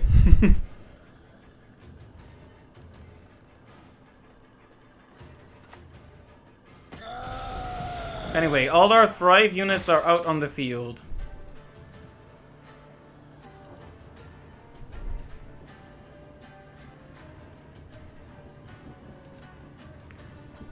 We are a little bit of damage ahead, but he is a card ahead, so... Especially with that bleed. It's a bit scary, but... we should be fine, right?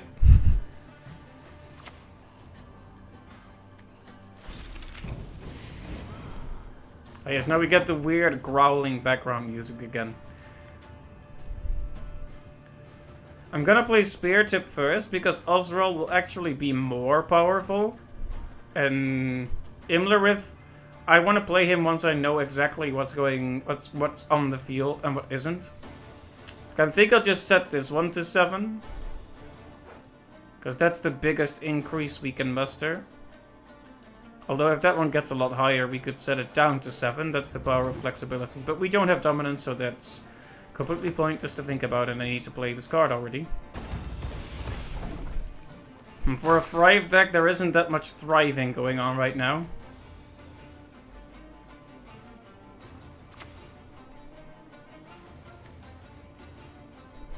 Your powers of deduction seem to have waned not one bit. Now, why would you do that and allow me to resummon a non-locked fruit? Why would you do that?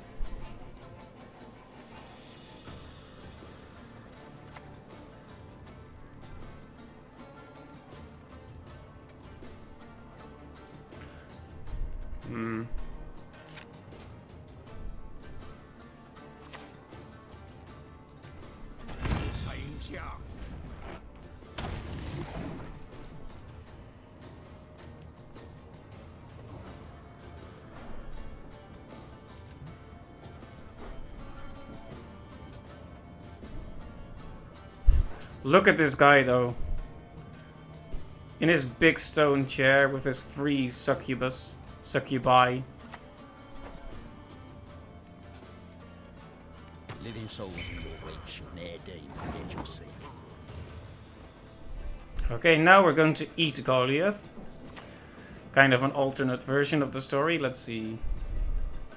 Range from my Pimp Lord Imlerith.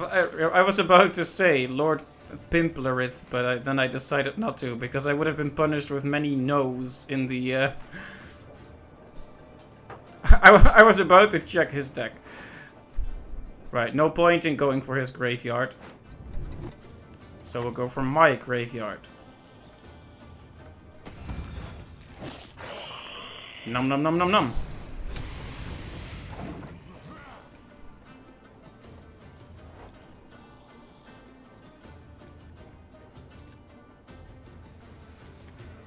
Look at the teeth on this guy. Scorch! Oh wow, I hated that card.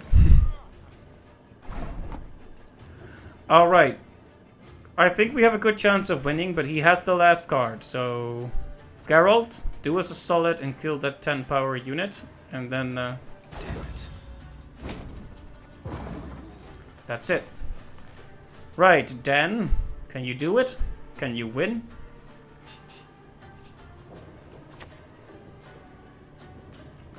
You cannot. Let's get this over with. But well played, that was a good round.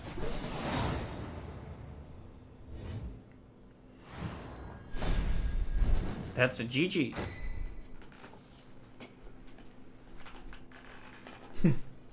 Okay, then GG, yeah.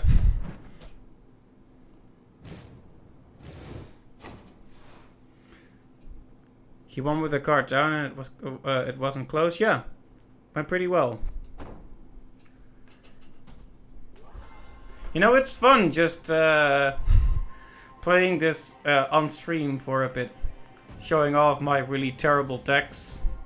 Just talking about the game. I still need to try Thronebreaker, which is, I think, a whole adventure with Gwent mechanics. I really want to try that. I have it.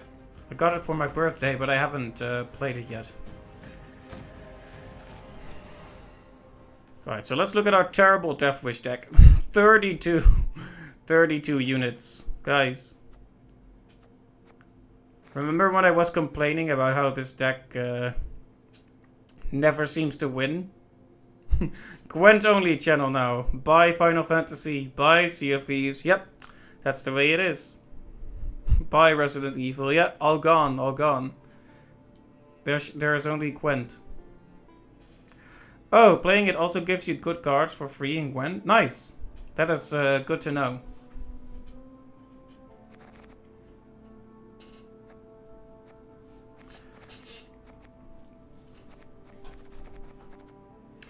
Right, so about the Death Wish deck. I have too many minions, I would say. Here's the problem. Ha ha ha! Here's the problem. I don't... my main problem is the balance between Death Wish cards and cards that activate the Death Wish. Right, so I have a Slizzard.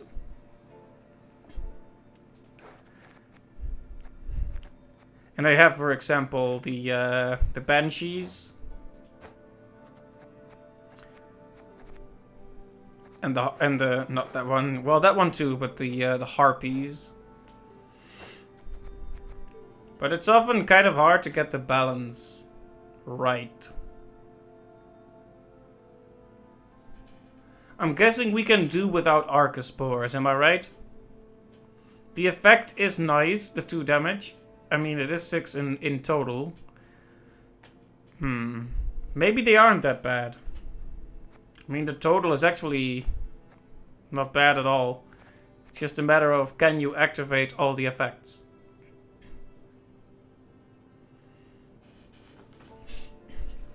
Is there a reason why you play Death Shadow over Overwhelming Hunger as your leader ability? I like to be able to resummon some cards to use their effects twice. So, like I mentioned, that silly, ridiculous combo I mentioned. Like, I'll play the Manticore with Gals out. And then I'll kill it and replay it and then consume it, and I'll have 3 enemies killed. That is like the big wombo combo, and you can't do that with the hunger. Although it does let you trigger 3 death wishes, which is a good point. It would also allow me to throw out a few of those minions that only exist to activate the death wishes. Tell you what, I'll switch and see how it works for this deck.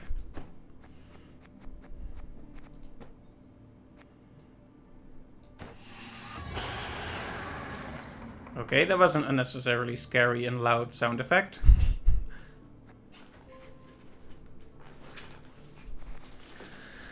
Alright, so what do we throw out?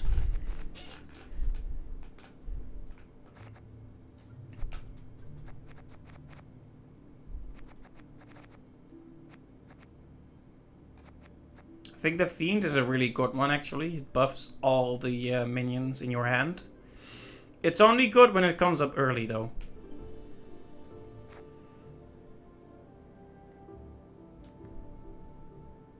Maybe I'll just throw out the Arcaspore. There are better death wishes.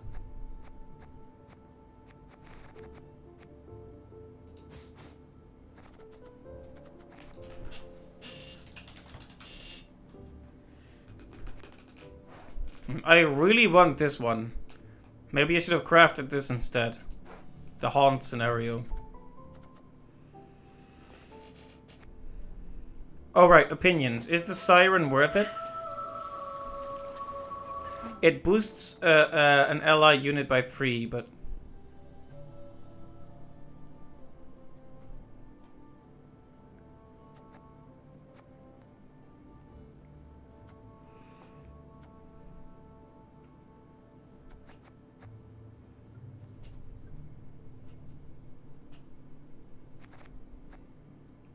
Maybe Noonwraith should go out because the Death Wish, while it is a Death Wish, is one that helps the enemy. How's the meta on the Noonwraith?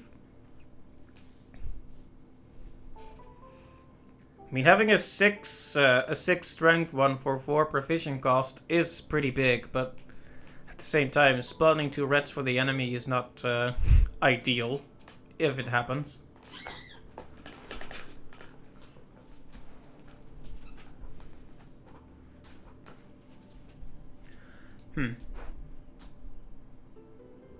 It's not good? Yeah, that's kind of what I thought, especially in a deck where you want the Death Wishes to activate.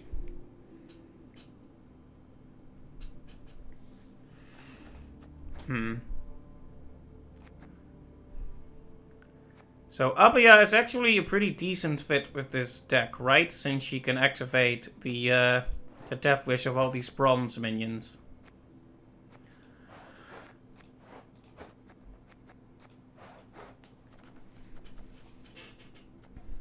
Harpy Egg is pretty good because the total potential is 8 if it is consumed and more if you can activate it with something else first, like Abaya.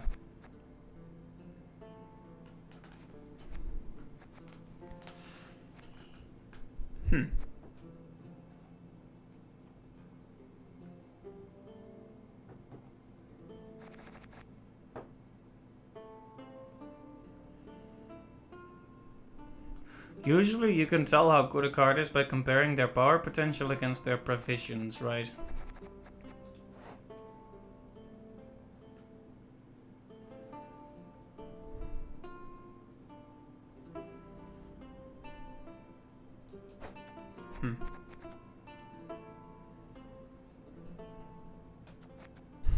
I sure wish I had this.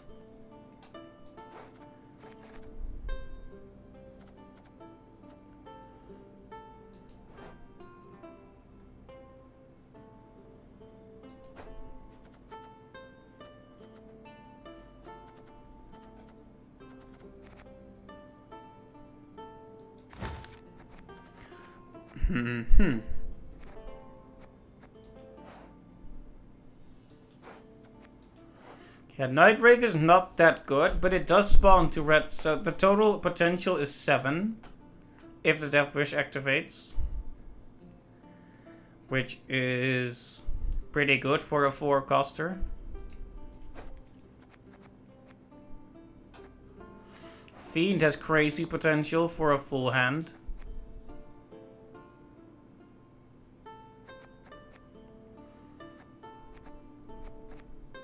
The provision cost against of the werecat is pretty high.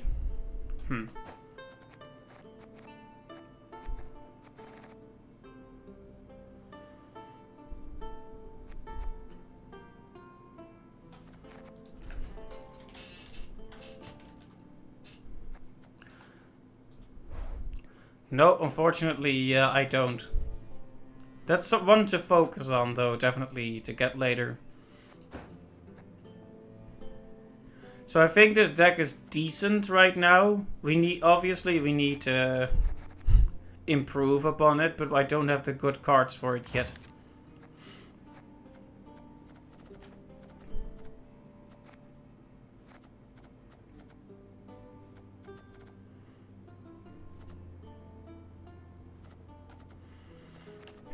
You could do some interesting thing with the crones if you had all of them. Anyway, let's just try it like this, see how it goes, and if it doesn't go well, we'll wait until we have better cards to use with it.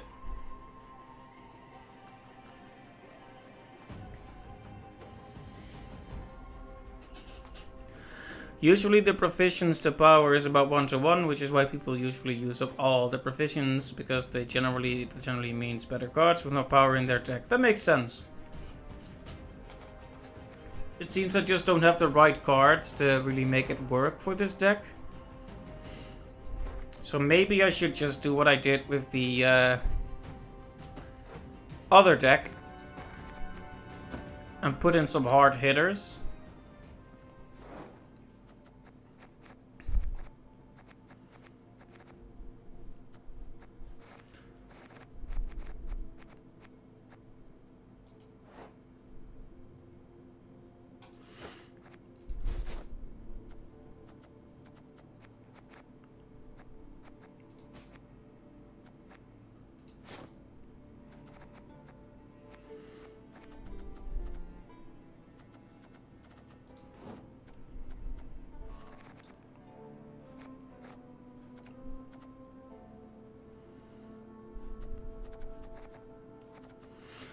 We have so many provisions left.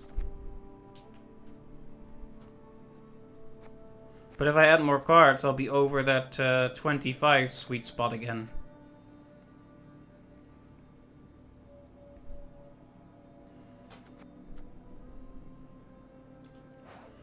Very situationally useful, but destroying an artifact can be pretty amazing.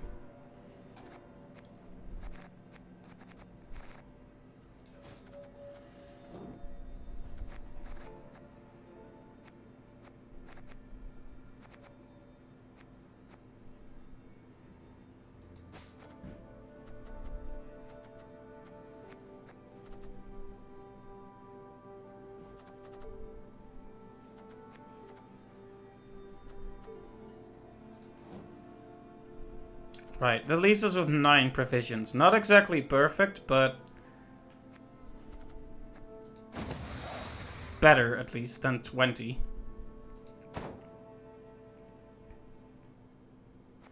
Alright, I am getting a bit sleepy, so I think I'll do one more match with the Death Wish deck and then call it a night, I think. Maybe open a few barrels. 1 or 2, just to see. Hey, DK14, thank you for the follow. Much appreciated.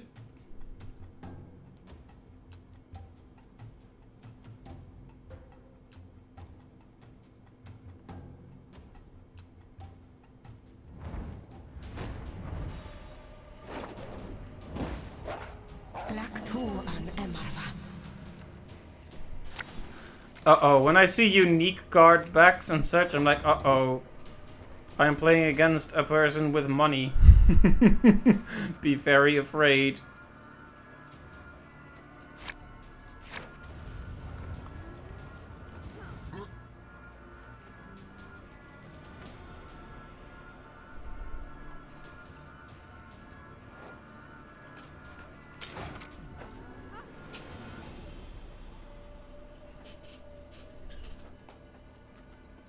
Right, so, Scoia'tael deck.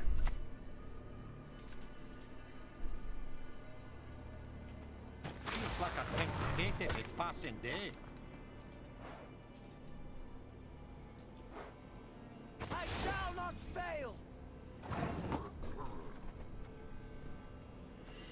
Alright, first and foremost, the Fiend comes out.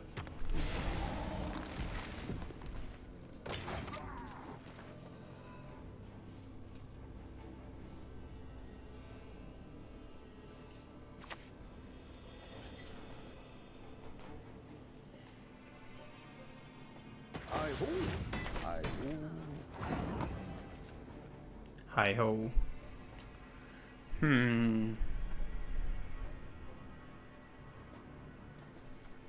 I mean, it's tempting to just play Gels and go to town, right?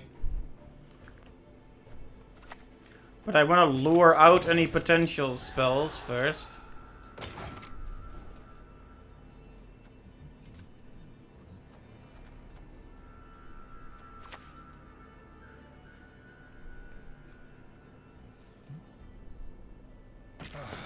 Got a hearty hankering for Gwent. For Gwent. He's just playing dwarf, so he might not have a counter. I'm afraid I don't know the Scoia'tael deck well enough, as you probably saw during the matches with the dwarf and elf decks. I could be really dumb and let the Desert Banshee, wow, just reverse the letters, comedy. Could let the Desert Banshee eat girls, but that would be really dumb. It would be hilarious though.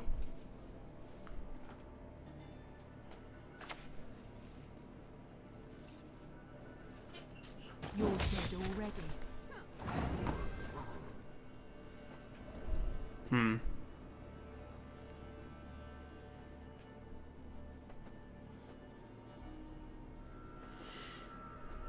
We're on borrowed time, so we want to quickly activate as many of these death wishes as we can. Which one do we want to activate first, though?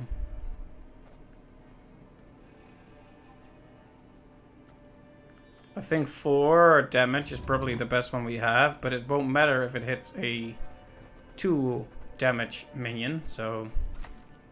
Yeah, Werkat, this sec took the words right out of my mouth.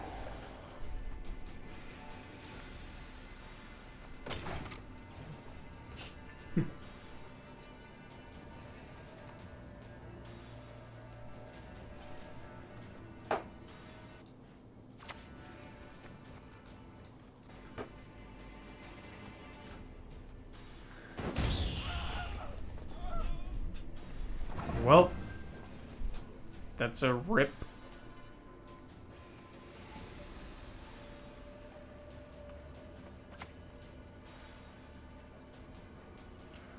There's 4 units on this row. No, it's gonna affect that one. Whoops. Almost did something dumb.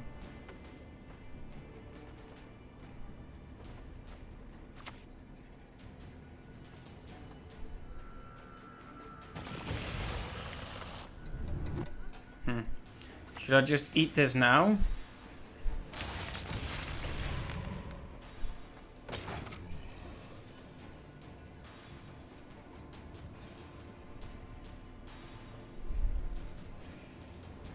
Now I wish the Werkat was on the front row.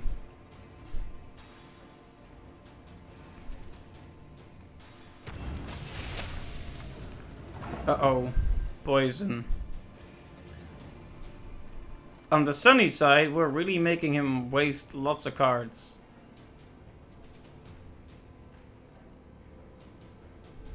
Should we play a big boy just so we can eat it next turn?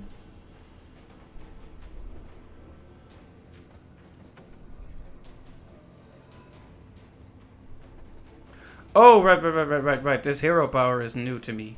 Good point. Thank you for telling me. I completely forgot I had a different hero power now.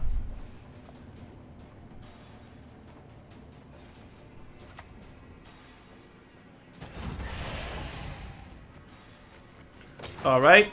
Equal amount of cards, and I have more damage. Time for Geralt. We're both really playing our hands out.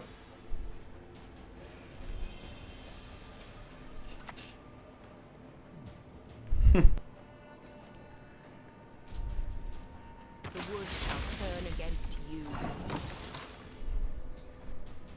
Alright, so now we cancel the poison again, I guess.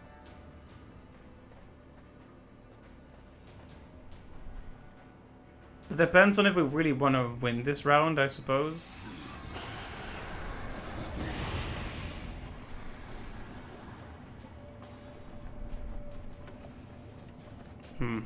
This Death Wish is too good to be using right now, so we'll just play a big boy. And probably pass no matter what happens next turn. I can't afford to waste any more cards in this round, I think. Depends on what she does, I guess.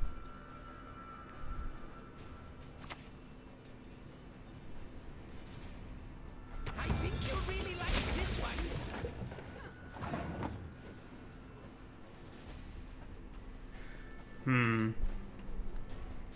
Okay, maybe I won't pass.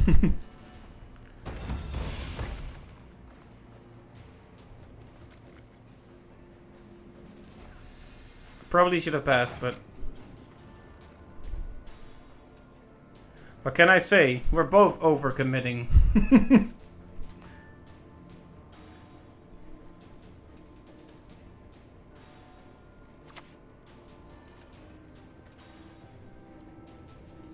Next time it'll be personal.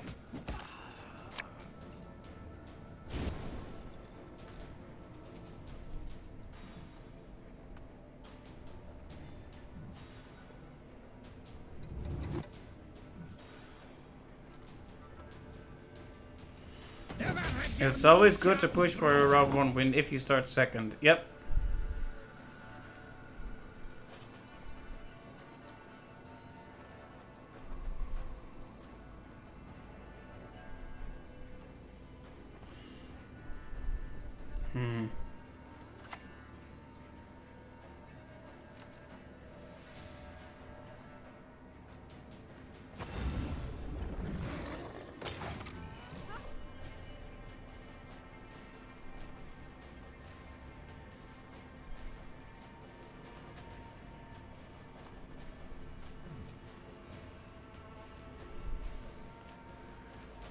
I feel like I definitely overcommitted to this one a little bit though, but... Right-head Sparley!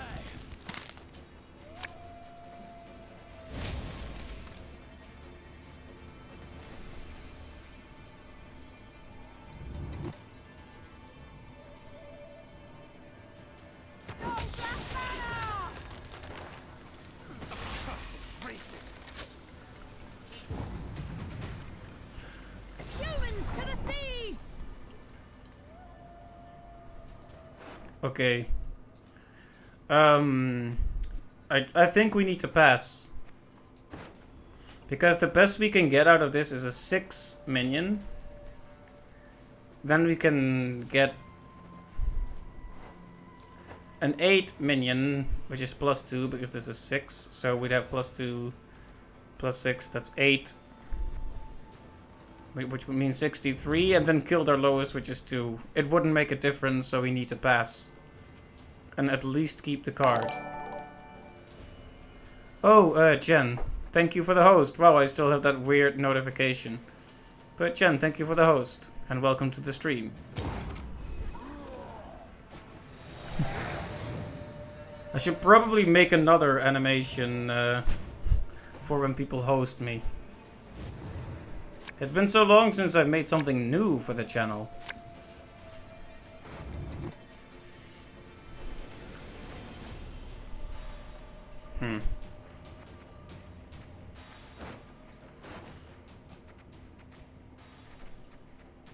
But we absolutely want to keep our gold card so it can eat one of the big boys here.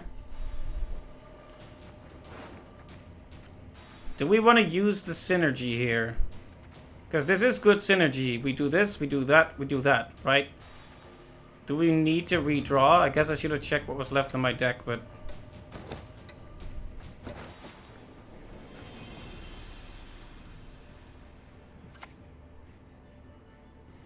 Been a while, haven't played since the beta. Alright, Jen. I recently started playing it after it got released on Steam.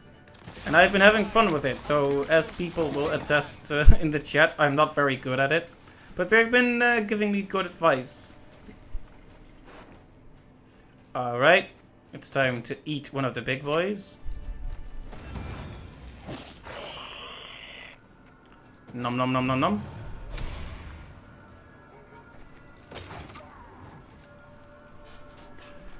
Don't just give up. I'm serious. I'm serious. You hear me randomize? Just give up the round. Don't make me play more. Oh boy. My heart holds no forgiveness for traitors. Randomize is going in for the kill. A bit worried about that.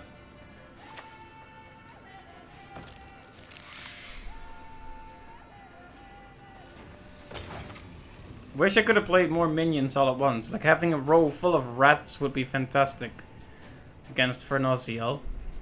Like, yeah, elves, just shoot at the rats.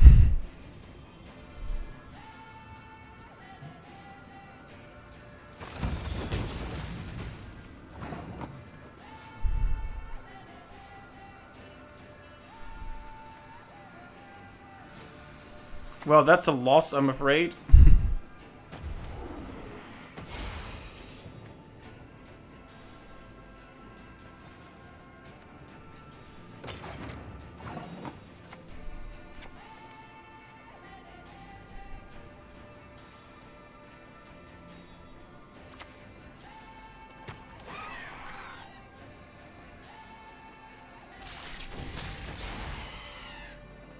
You know what's so depressing about this?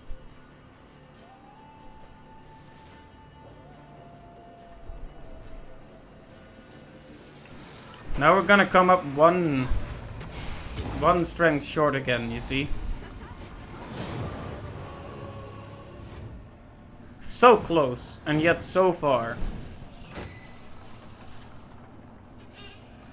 Good match.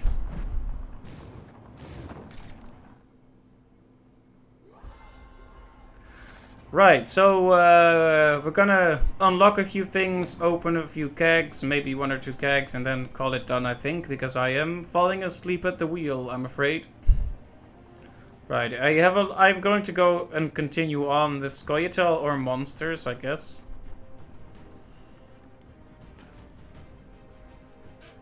Any preferences for unlocks? I don't know if anyone particularly has a preference for Scoia'tael or monsters. The monster decks are probably my best ones, but that also means they need the least improvement.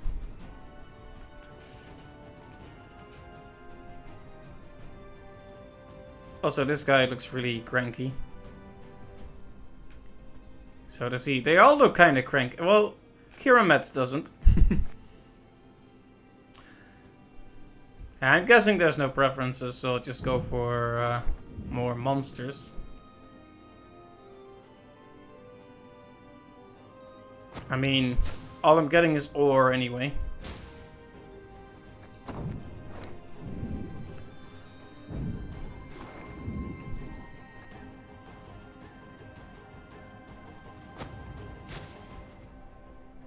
And some card scraps, alright.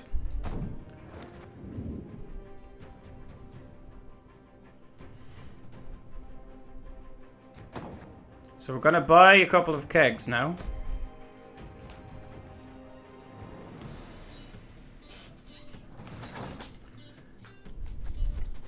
But what kind? What kind of keg should we do? I guess if I'm not decided, I could do a basic one. But that's so boring. I have most monster cards, but I am missing a few legendaries.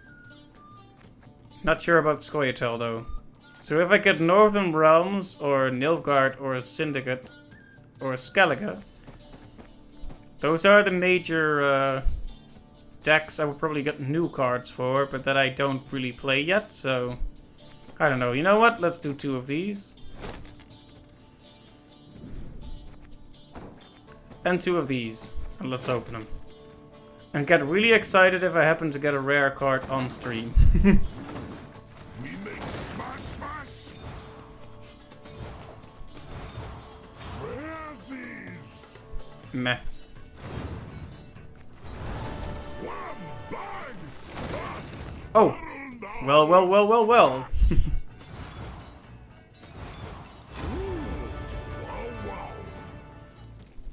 Friends, I need your help. Which one of these do I pick?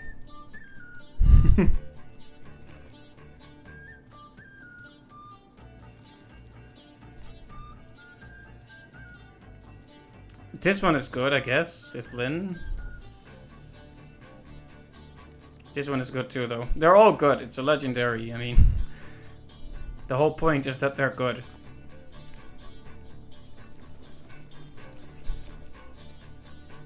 Like this one is like this one I could pretty reliably get. Yeah, Ailerin, exactly. I'll get her.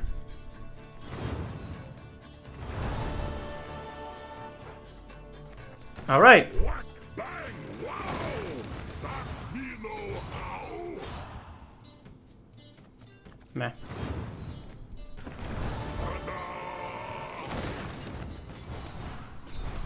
Goody.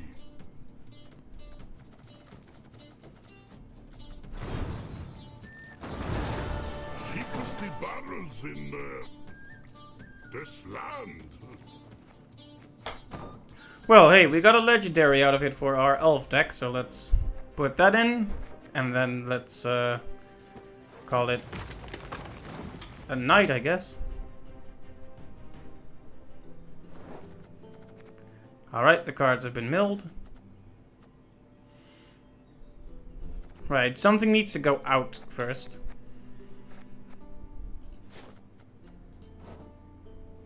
Easy enough. Alright. I think that's gonna be it for tonight, but thanks to everyone who stopped by. Let's see, lots of people stopped by. Thanks to Captain Domi, thanks to Magellan, thanks to Clive, thanks to DK14. It was really, thanks a lot for the advice. It was really appreciated, and it was nice to have you here. I hope it wasn't too frustrating to follow the bad plays. But hey, it was nice to have all of you here. And hopefully see you later. Have a good night. Bye-bye.